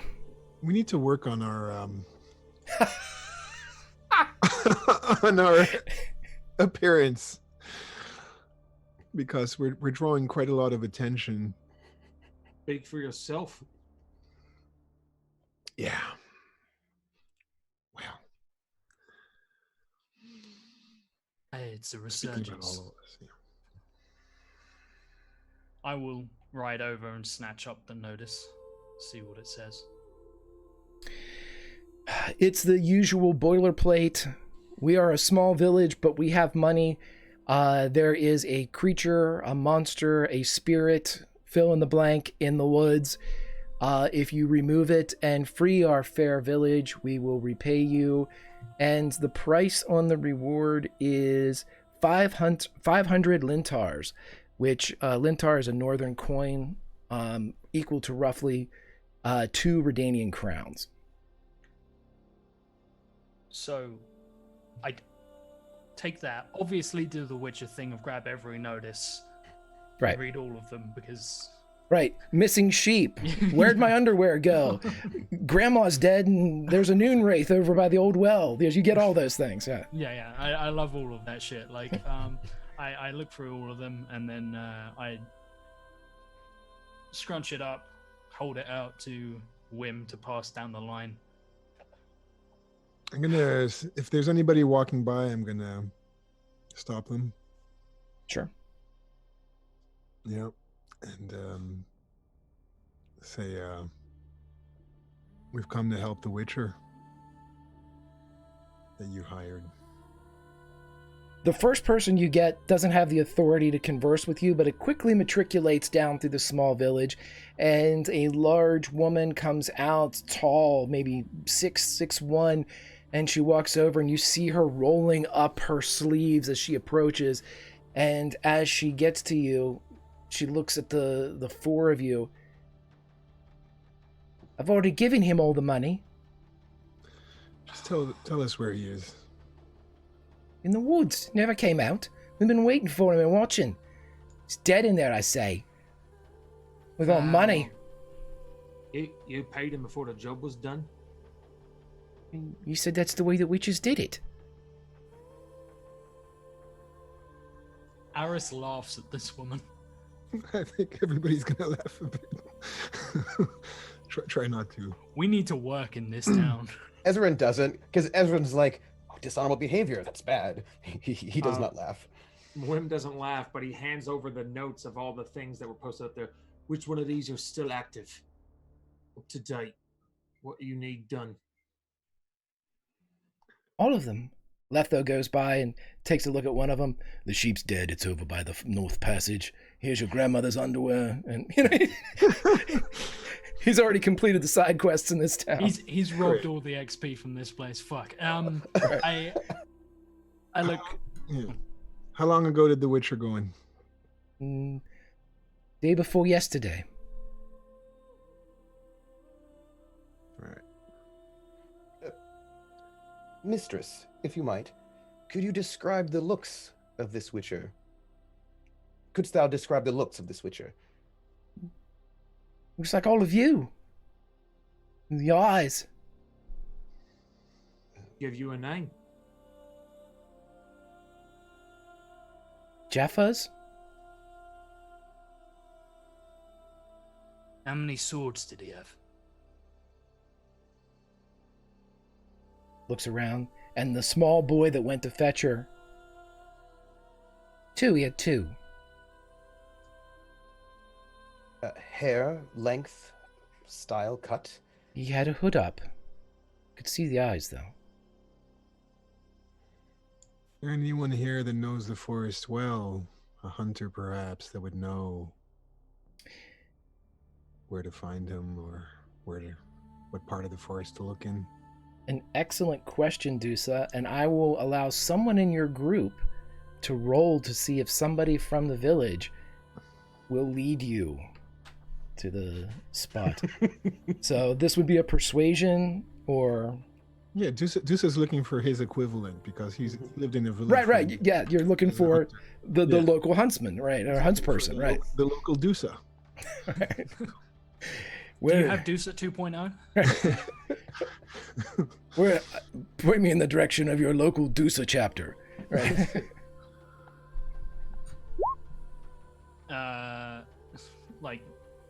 Yeah. That's a 12, yeah. For perception or is that persuasion? Persuasion. Yeah, we need persuasion. We need. Now I can take a persuasion from anybody. Doesn't have to be you, Dusa. So I'm allowing. Yeah, I'm at 0 persuasion. So. Right. I have a little bit more, I imagine, as does Varan.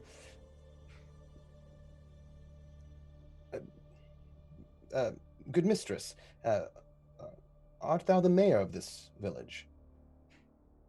We don't have a mayor. The alderman. Yes. Alderwoman, my colleague here makes a good point. Might there be a local huntsman who might know these parts better so that we may dispatch this with more haste? Yes. He went with the Witcher. Prick. You got a tavern? Somewhere where we can get drinks, food. She points, and there's an open air. There's a couple benches and tables and bars, bar stools. Mistress Varan, for you to find someone through Farsight, wouldst thou need to know this person, or would an effect, a trinket of theirs be enough?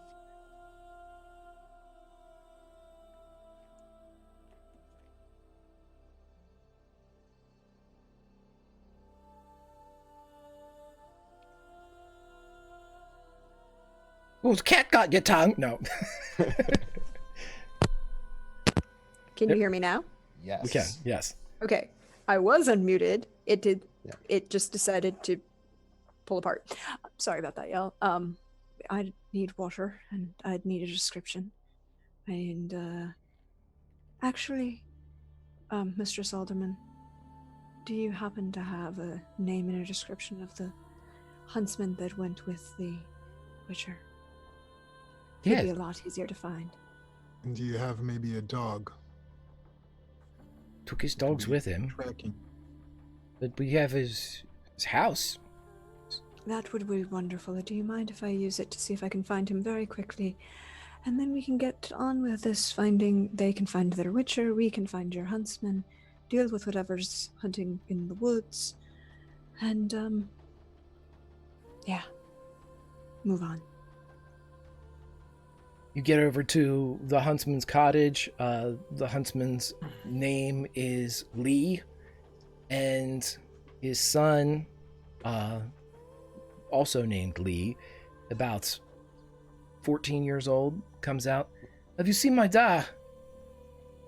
We're trying to find him. Do you mind if I step inside and do you have a pitcher of water? Barrel? The barrel do, miss. A barrel will do fine, actually. Can you come stand next to me, and can the lot of you come stand here? Aris would have ridden off when he found out where the local tavern is, and he's going to be over at the tavern. Did Letho come with us, or did he go with Eris? He's in the bar drinking. Well, of course he is, because he's Letho. Well, that is fine. The 4 of you standing there? 5. 4. I got 4. All right. Lee, Lee Jr. is standing there too, unless dismissed. No. Actually, he'll be very useful. He knows his father's description. I assume I can get that from him. Mm-hmm. And maybe, something from him. And she'll pull out the little pouches that she has and start drifting her hands over the water and cast hydromancy ritual to try and see if she can find at least the father. Sure. And thank you for my extra bodies to make this slower. And just so everybody knows too, we did have some how do you like that silver come in, so make sure you're adding your +2s. I will let you know that with all good things, there are other things. Oh, wait. That doesn't sound good. We'll get to that. Wait, hold on. I didn't think I rolled. Did I roll? You did, and you Okay, you got great. a fumble. Hey, y'all. Hope we're okay. Oh, good. It goes off. It seems like there's a static shock that bounces up off of her arm as she does so. Lee Jr. kind of jumps back. It's first time being this close to magic. It's fascinating, kind of eclipsing his need to see his father. But see his father soon he does, as you all stare into the rain barrel of water, as you see Lee the huntsman crucified upon what looks like a totem. She would dismiss it immediately. What was that? An Wait. image. Nope. And she'd turn and look at Dusa. No. Just tell the boy to go away, and we need to see what's going on. Child, go down to the bar. There'll be 2 witchers there. They're probably competing about how much alcohol they can consume. Don't get in their way, but tell them we need them here now, please. Someone roll me persuasion. Because I'm around teenagers quite a bit, and they don't get dismissed as easily as 9-year-olds. Uh-huh. I can roll that. Yeah. My height is failing me now, as the teenager is catching up to me. So, intimidation. No 21. He does so. He does so out of fear of the magics and out of the magics being right. And so, with hope dashed, youth gone, he creeps down to the bar and meets up with Letho, and if Eris is there, delivers the message. The sorceress needs you at the... I can take you. Prior to him arriving, I'd like to order a drink, look around, who's drunkest here? Who's like the most? Who's drowning their sorrows? I tell you what, let's roll a human perception to see if anybody is. Maybe this is a happy-go-lucky town and no one's drowning sorrows. Except Letho. Right. Oh, a critical. Ooh. Holy shit! That's the most perceptive I've ever been. It's in a bar. That's how you do it. Strangely enough, it is not the person that is the drunkest that seems to be the most out of sorts. It is the bartender. A woman about 23 years old. And you notice above everybody else that Witchers can also sense beyond the normal 5. There is a shadow about her of depression, of the barfly of lying.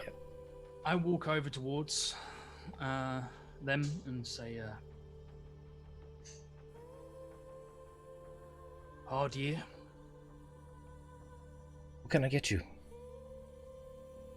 Information. What do you need? Heard there's something stalking the woods. Stalking, killing. What can you tell me about it? Killed the man that was going to marry me. You see a body? What was left of it? Yes. Eaten?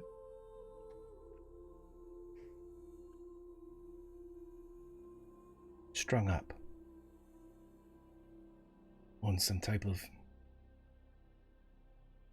wooden effigy.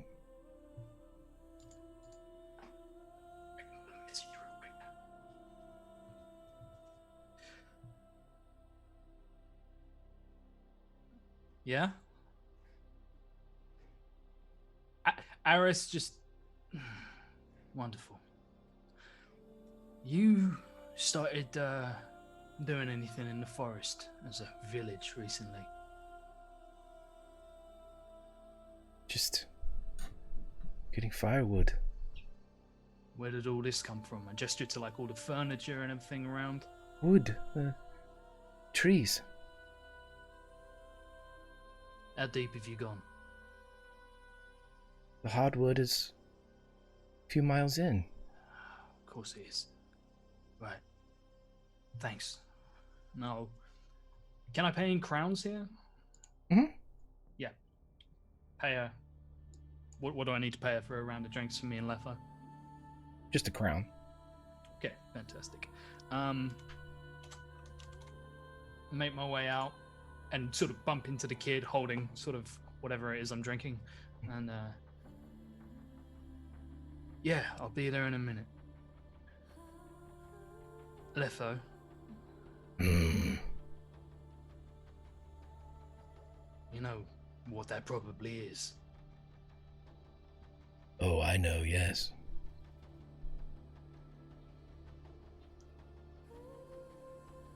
That's a fucking problem. Sounds like a you problem. I'm here to help.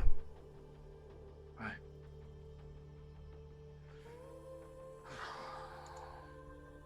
You got anything? You would notice as he opens up kind of like a large bag, he opens it up and there are bottles all like lashed in there, like bandoliers of them, and every fucking one of them's empty. I've been busy. Alright. Shit. I whistle, I'll save everyone's ears for not doing it, but I whistle over to the kid and take me to your old man's house. You all get there. You're all together again. Yeah, you I hand him my drink, the kid. How old is he? Like 14? 13, 12? 14, yeah. Yeah. I hand him my drink and just drink that. And get me another. And I give him a crown. Go on.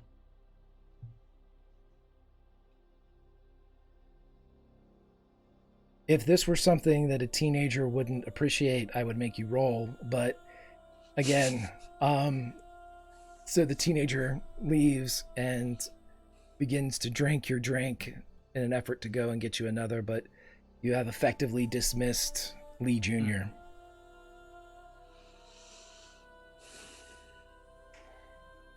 How far do we have to go? Far. It'll be miles in. You know what it is. I have ideas. What is it? Bartender, oh, husband-to-be, found him mutilated, strung up. Wooden effigy. My money's on a lesson. See all the furniture out there, the woods. They've been digging deeper and deeper into the forest. Forest is pissed. So it's fighting back. You know the problem with Aleshin, right? Oh, there are lots of fucking problems with Aleshin. The more immediate one.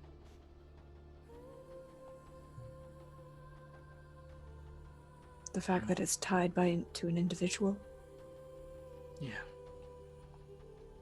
What does this mean? It's a guardian of the woods. Not a particularly present one.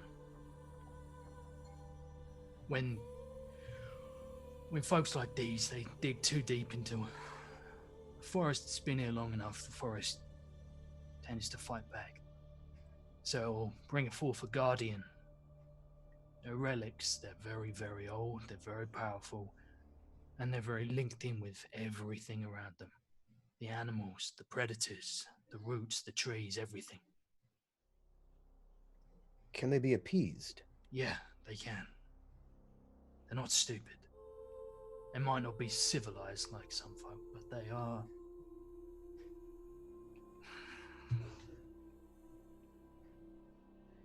This Jeffers of Kreve,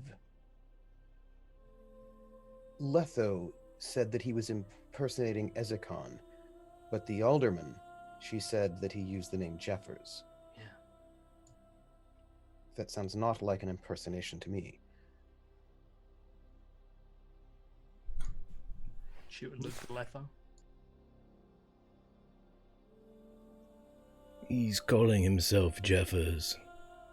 It's the of Kreve and the griffin sword on his back that made me think. Impersonation of a witcher goes beyond the name. He's at least using Ezekon's memory.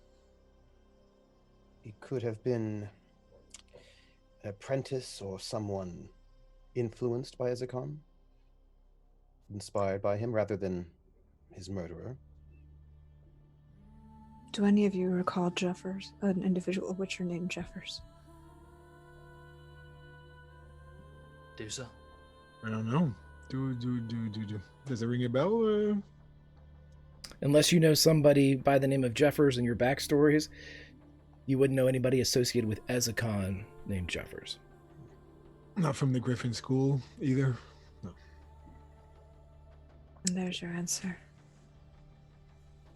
Nice. Look over to Wim. My take is he had the swords. He took the money, took the jobs, skipped town. If he's a witcher, why do you have to take Ezekon's swords? That's what I don't understand. Sells the pot. Look like a witcher, you can get gold. Yeah, but they said he had the eyes. There's tricks you can do, but More importantly, He isn't a witcher. Yeah. if he has the swords, he was there when Ezekon died. So he could be one of those witchers. Yes. Or he came upon the body afterwards and looted it. No.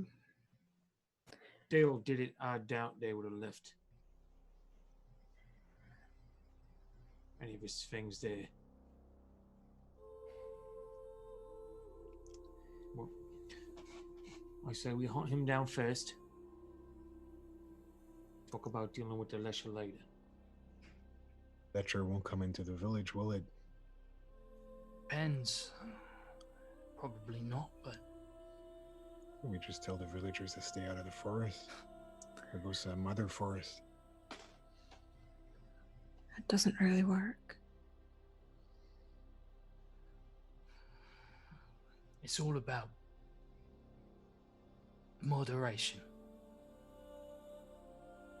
If they can calm down with their consumption of wood and burning and everything like that, then they might appease it, but these things, when they get angry, they are not fucking pleasant. Has anyone here ever dealt with one? I've only heard of them in stories. I know vaguely what one looks like, but I've never had the misfortune of one. I've not seen a Leshen in person, no. Hey. If this Jeff has went out in the woods and what we saw is accurate, how do we know that Jeffers ain't dead as well? Is Leshen isn't going to have any good for man-made steel, which means the blades are in there.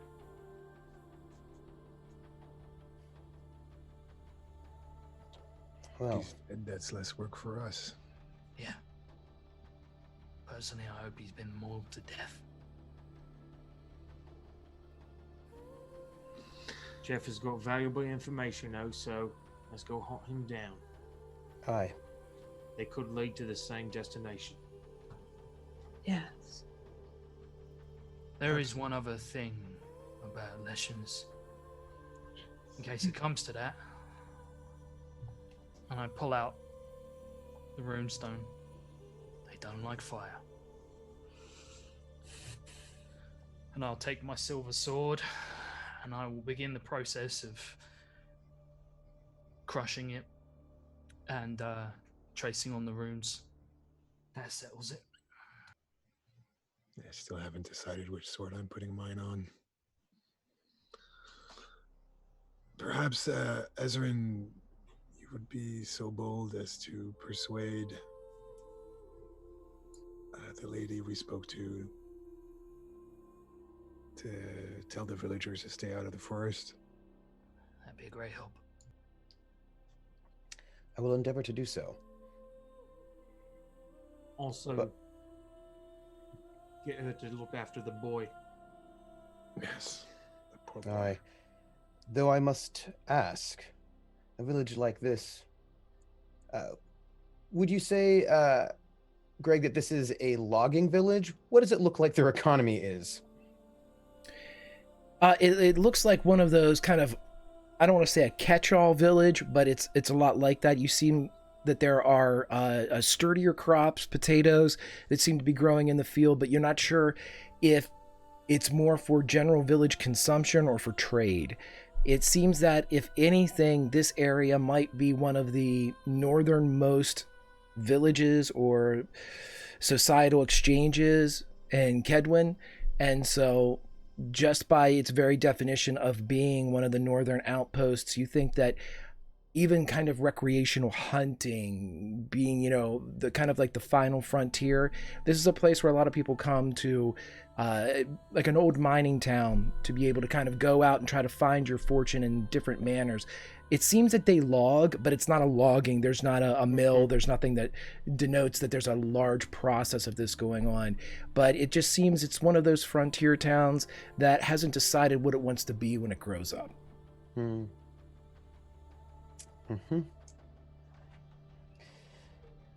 Trinian, yes. I will endeavor to do so. Should we go into the forest first? Maybe on our way out, we let her know not to send anyone in while we're Disagree. gone. Aye. I disagree.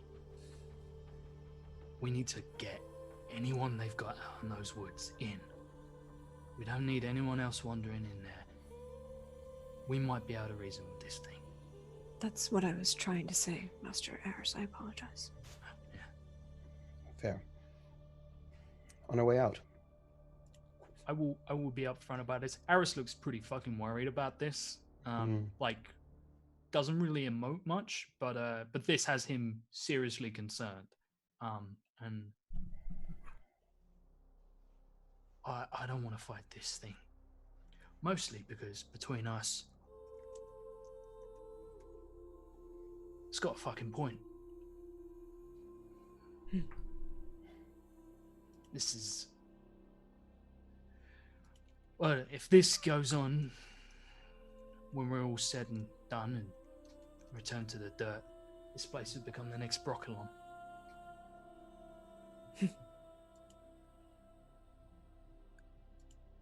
Sure. So, are we going in, friends? Yes. We're gonna chat with the alderwoman on the way out.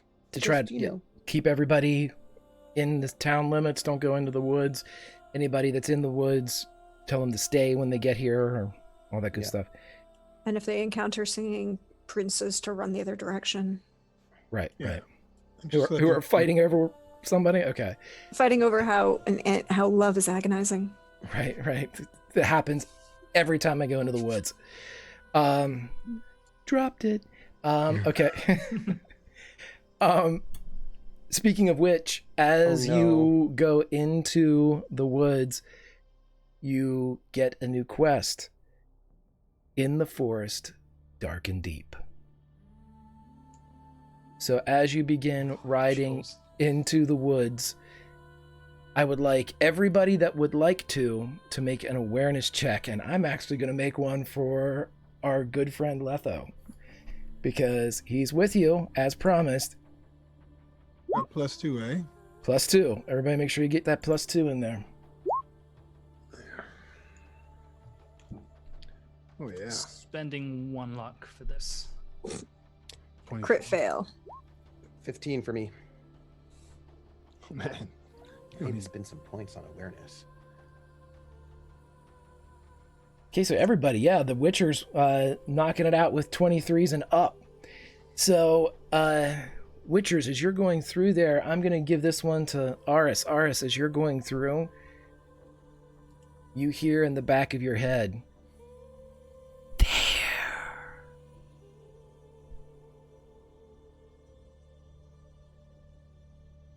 Which direction? You can feel your eyes pulled to the right.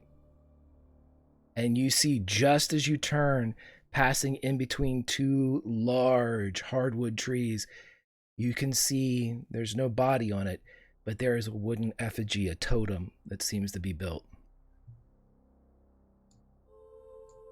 Hold.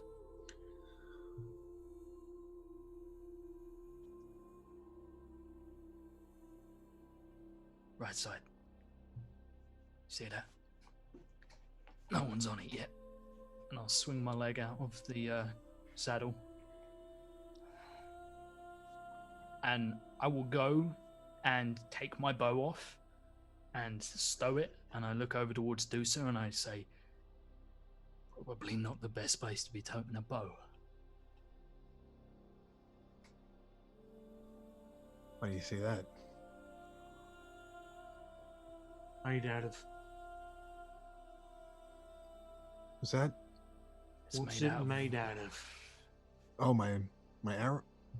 I have some silver arrows. No, as in it's made of wood. Oh, And also, bows are carried by hunters. And I imagine this place has been picked clean recently, which is probably pissing this thing off. all right. I'll take his bow. I'll put his bow on his horse, I guess. Can we roll anything for anything to know more about Leshens? I don't think any of us have encountered one, but can we roll like training? What you've already discussed about them would be just about as much as you could glean from the role that you've been given. You've hit a lot of the high points.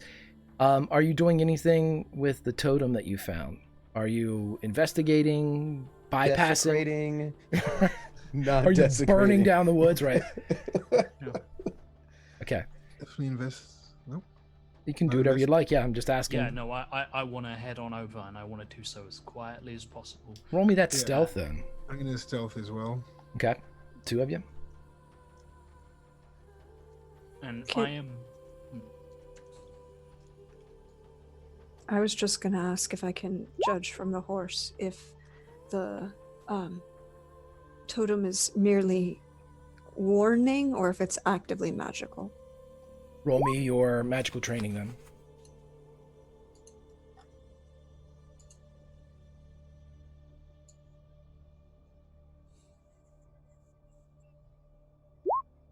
$24.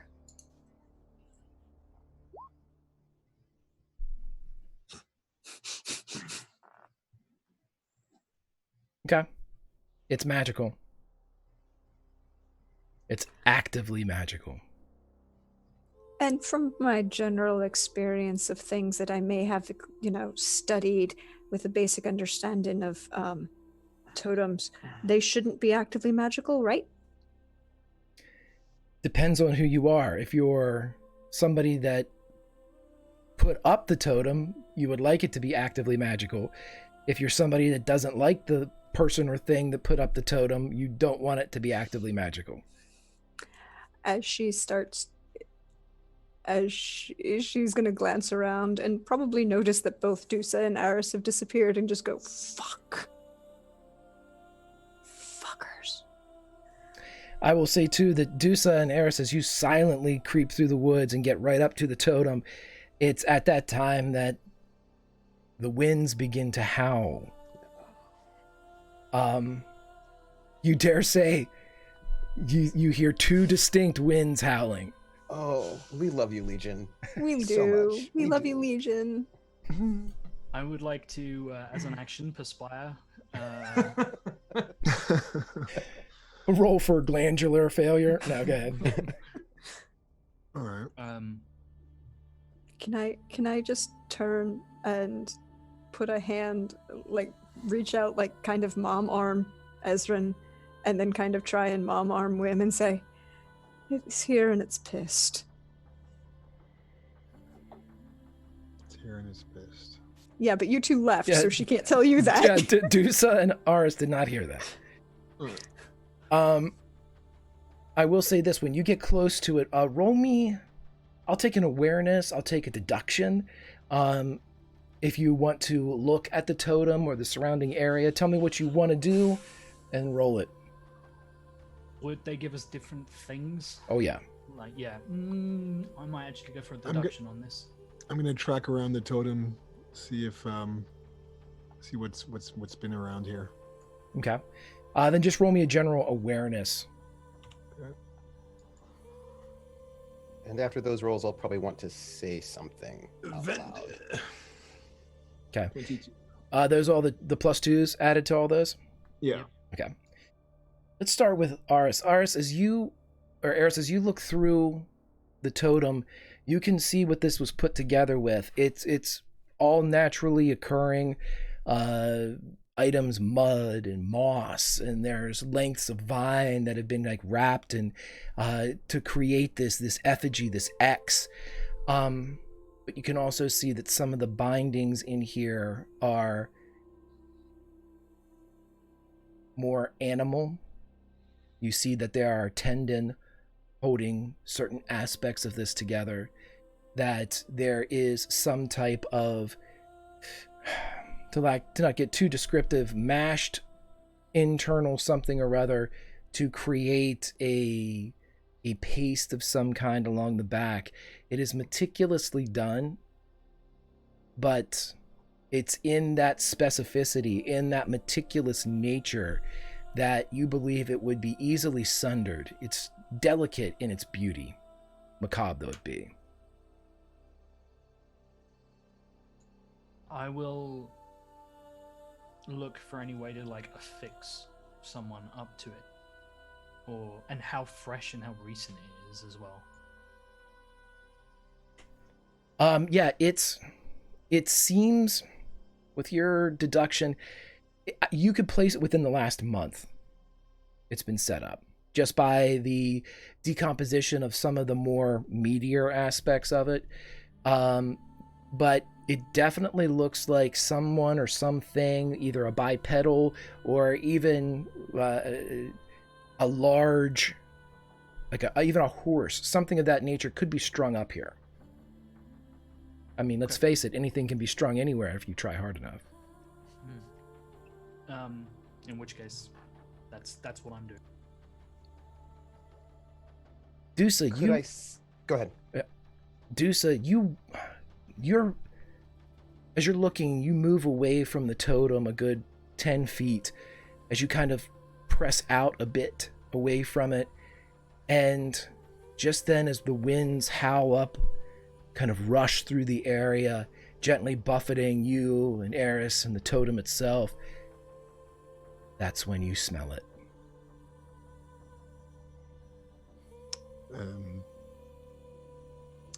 What exactly?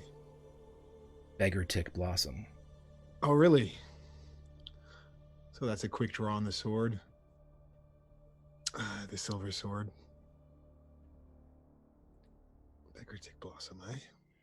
I'll try to see where the smell, try to follow the smell to its source. If there is a source, or if it's...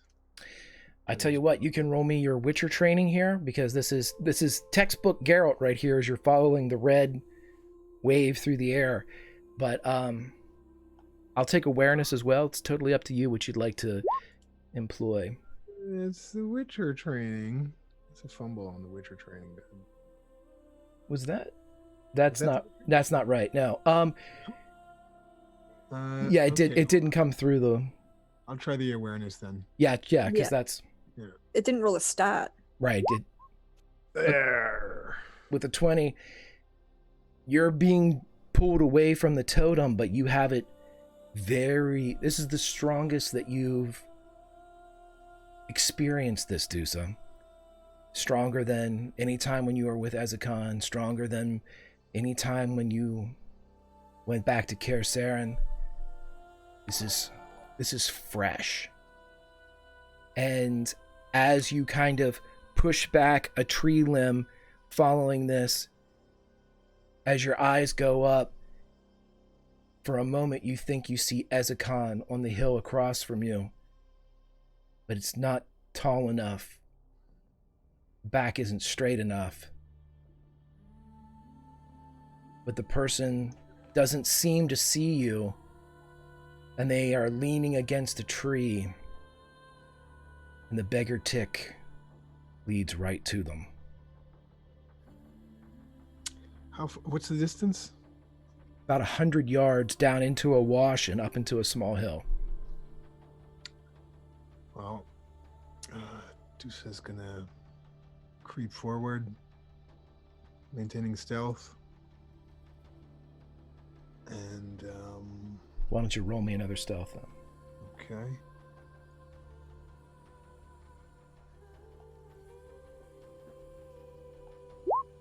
Uh, 17.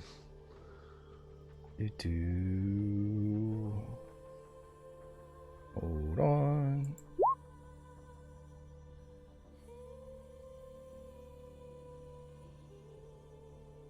Oh.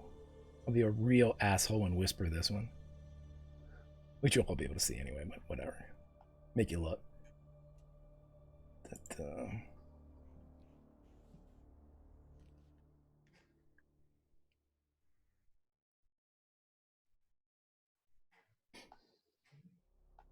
As you get closer, you go down into the wash.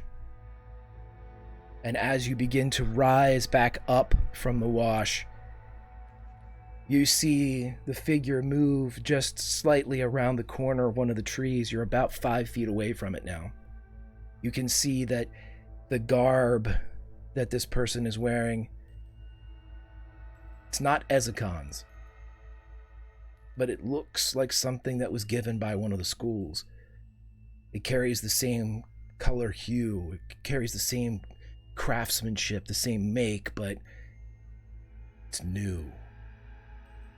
Creaks a bit. The leather doesn't have stress lines upon the hot spots or the joints. It's like it's right off the rack. Right. And looking at him, He's saying I'm 5 feet away. Looking at him, Dusa will make a sign, and his eyes will begin to glow. And that's gonna be the puppet sign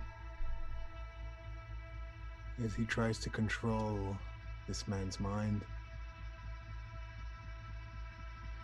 As soon as you begin to create your sign, a blade is rocketing towards your head as the image in front of you distorts and the true image appears on your side of the tree. As this hooded figure drops their blade towards you, I will take off this so I can roll it properly.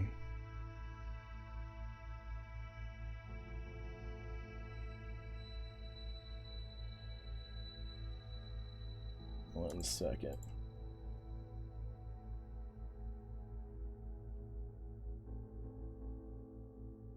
With a 30 and a 29 on the two attacks, I need you to block or dodge the first one as it drops towards you. All right, that's gonna be a block. All right. Block. Christ. Now just remember, the block has, you have to hit that, just that right on the far, what is it, Trooper, the far left-hand side of the block button. It's not active until you get to the left-hand side of that button. I think you actually have to get the actual lines itself, right? It's like I think it's one of these things where like the clear parts actually are not registering, so you have to actually get the line. Okay, so okay, I got it. All right, here we go. Make sure you take your 2 too. Yeah, took it. Okay. So that's just one block. I can't do both, hey? You can block twice, sure. This is not a joint attack. It's 2 fast attacks. So I mean, he'll block once and then he'll try to dodge. Okay. The next, because he's a bit better at that, I believe. Yes, the far left of the button. It's bad. Okay, critical. Let me get that. Oh, there you go! It exploded. Roll it again, bud. Roll it again. Yep. Ah. There you go. So that's a 38. Holy shit. Okay, so let's do the first one here as... To YouTube dodge.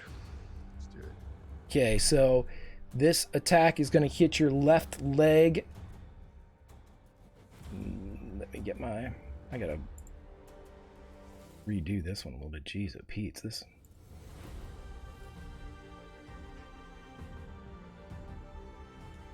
I'm not used to my let me see, where is it? There we go. There we go. 22 damage as it drops on your left leg as this swipe that was aiming for your head goes down, and as you pivot out of the way, it bites into your leg. What's your armor for that? For my leg, okay, well, let me see here. Christ. Here. That's 16. Okay, so you will take 6 damage as it bites into your leg as well. Greg? Yes. It's the right leg or the left leg? Sorry. Left leg, sorry. Okay, so that was 14 on the left leg. Quick question. And Is it half damage because it's a leg? Yes, it is. I'm sorry. Yep. So that's... It would be 8 down to 4. Because you said 4 you had, damage? yeah, you had 14 on your left leg. So that would be 8 damage, half down to 4. Okay. Yeah, good shout, Josh. I just don't want Deucer to get, I've already seen Deucer nearly have his head caved in. I'm worried about him. Right. So as you do this and as you spin around... Got his helmet again. Oh, with that, we're going to, for a little bit of flavor, what we're going to do is as you dodge out of the way with your sword out with that second attack and that crit that happened, for a moment, the twirl that caused the damage into your left leg, the sword swings back around. That same griffin sword that you know all too well is the sword of Ezekon of Kreve.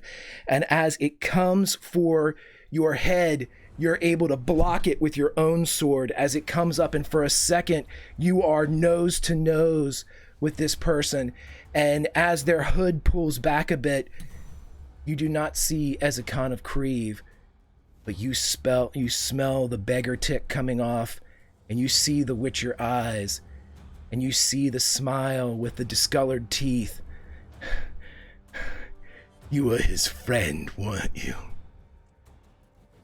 And that's where we'll end this episode. You best. That was a good one. That's a good cliffhanger, all right. God damn it. I'm gonna have to wait a whole week. Seems Kill that guy. inappropriate. I'm gonna kill him. Okay, so just so you all know too, and this will carry over to next week, you had 2 rounds of swallow come in for everybody. So Dusa, use that for the wounds that you had just taken. I didn't want to say it right when it happened, but you all would have had 10 points of swallow that has come in. It is active, and it will be active for next week. So Dusa, you can take the 4 damage you received from that 10.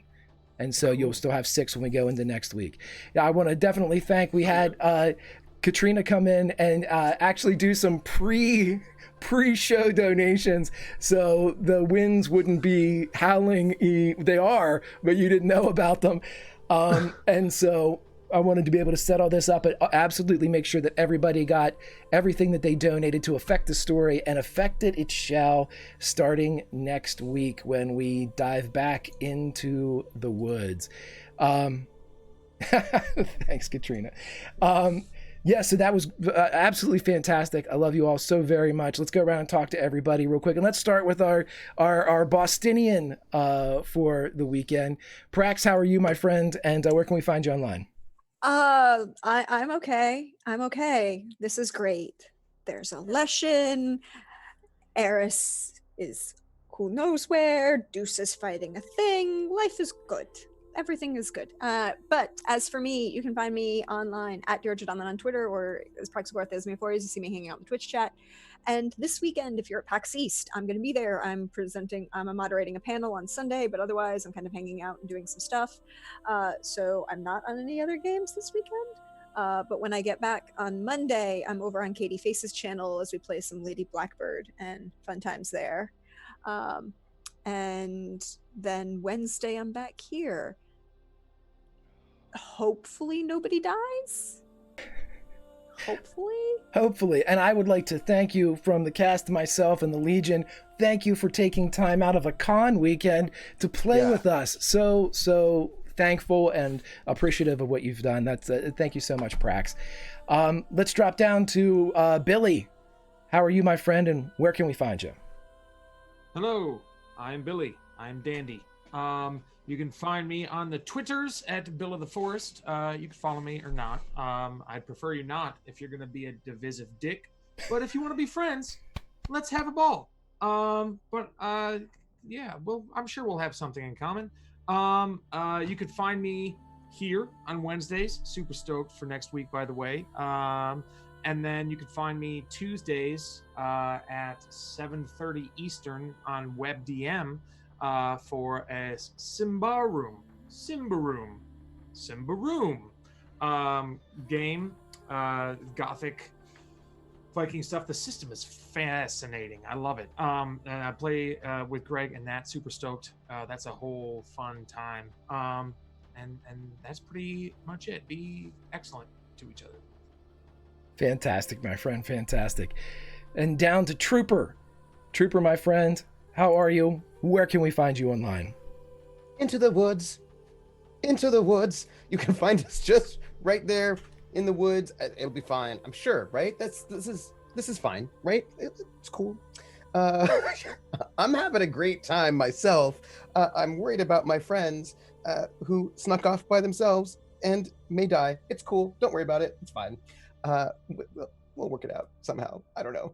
I'm doing well. You can find me at Academic Foxhole on the Twitters, or Trooper SJP here on Twitch. And in 2 weeks, I'll be starting up a French resistance campaign called City of Light and Shadow with our own JF as an old soldier. Well, young, but a demobilized soldier in Paris in 1941. And it's going to be really good. I'm so excited. Fantastic, my friend. I can't wait. JF? French? I don't buy it. I just don't buy it. Fantastic. Let's go over to Josh. Josh, my friend, how are you and where can we find you online, buddy? That was a thing. That was a lot of stuff. I am very afraid of many things, and I do not want to be in this forest for longer than we have to be.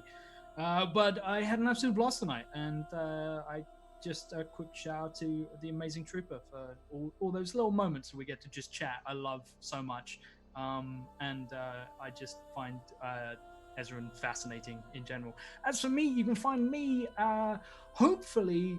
I've got some things. I might be streaming soon. It depends. I'm having slight issues with a software program at the moment, but if I can get it up and running, I will hopefully, fingers crossed, be streaming some Red Dead online in a proper roleplay server. So I'm looking forward to hopefully introducing you all to Gideon Graves, who is my new character, who is got a lot going on and is just looking for a simple life. But that will be very exciting if I can get that fixed. Other than that, you can find me on Friday, where I will be shitting my pants over on Encounter Roleplay in The Haunting of Seawall Orphanage. I will be home alone for that. I'm afraid of scary things. It's Stephen King. Don is DMing, and he's told me he's going for me next episode, and I'm so not okay with it. I'm not Aris. I'm fucking afraid. I don't go off on my own. This is not me. I'm playing me at 16. I was not that guy. So yeah, I'm looking forward to that. Other than that, you can find me at roleplayers_TV on the Twitter sphere, where I post where I'll be and stuff, and very much looking forward to next week and hoping that I'm gonna get there just in time to watch Deucer take this motherfucker's head off, because Deucer is a badass. I mean, if you leave it attached, I could do a bit with it. Creepy. I'm into it. Fantastic. That was a very good Eartha Kitt there, Bill. I'm just See, told you. Gotta be good at something. Shipping them. Fantastic. And finally, last but certainly not least, JF, how are you, my friend, and where can we find you online? You can find me at Double Crits on Twitter. You will be able to find me on the City of Lights with wonderful Foxhole, fighting Nazis, liberating France. I love this. I love this session. There was a lot of tense moments, and the last one was the biggest one. You don't want to miss next week, because that guy's head is coming off. And the idea was, just so everybody's clear, the idea was to make him a puppet and have him take his own head off. Nice. We'll see if I can make that happen next week. I love these monsters. Every single monster we've come across so far is so thoughtfully created. And they're totally our own monsters in a way. And that's something I don't get from many other games, so I'm really enjoying it. And I'm not worried. Letho's going to be there next week, so I just need to last long enough for him to get there, and everybody else, obviously. But I'm happy he's there on our side. Hopefully, we'll see. Yeah, that's it for me. Yeah. Fantastic. I had just a wonderful time with everybody. Again, thanks to Prax for being here. Thanks to the Legion for all of your watching, whether you're watching on YouTube, whether you're watching a VOD later, or you're here with us live. We appreciate you so very much. Thank you for being a part of the collective narrative that we have here. Just your comments and contributions inside chat and through the donations and through the retweets that you've given us. tells the tale. We can't tell it without you, and it's so very appreciated. As for me, I am Grimjack21502 on the Twitter. We're here at Tales from the Grim on the Twitch.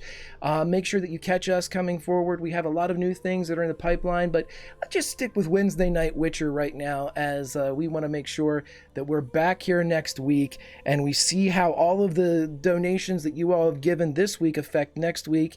And I waited to do this too. There was a question in our private chat that said, can we hear this, or do we hear this? This being, of course, I'm assuming, the confrontation between Dusa and our person of mystery. I will say that you likely would have been able to hear that if the ground beneath your feet hadn't erupted into vines. But we'll deal with that. We'll deal with that next week. Good task. Yeah. And so, as the campfire goes down, there's only one thing left to say. You can't always roll nat 20s, but you can always role play. We'll see you next time, friends.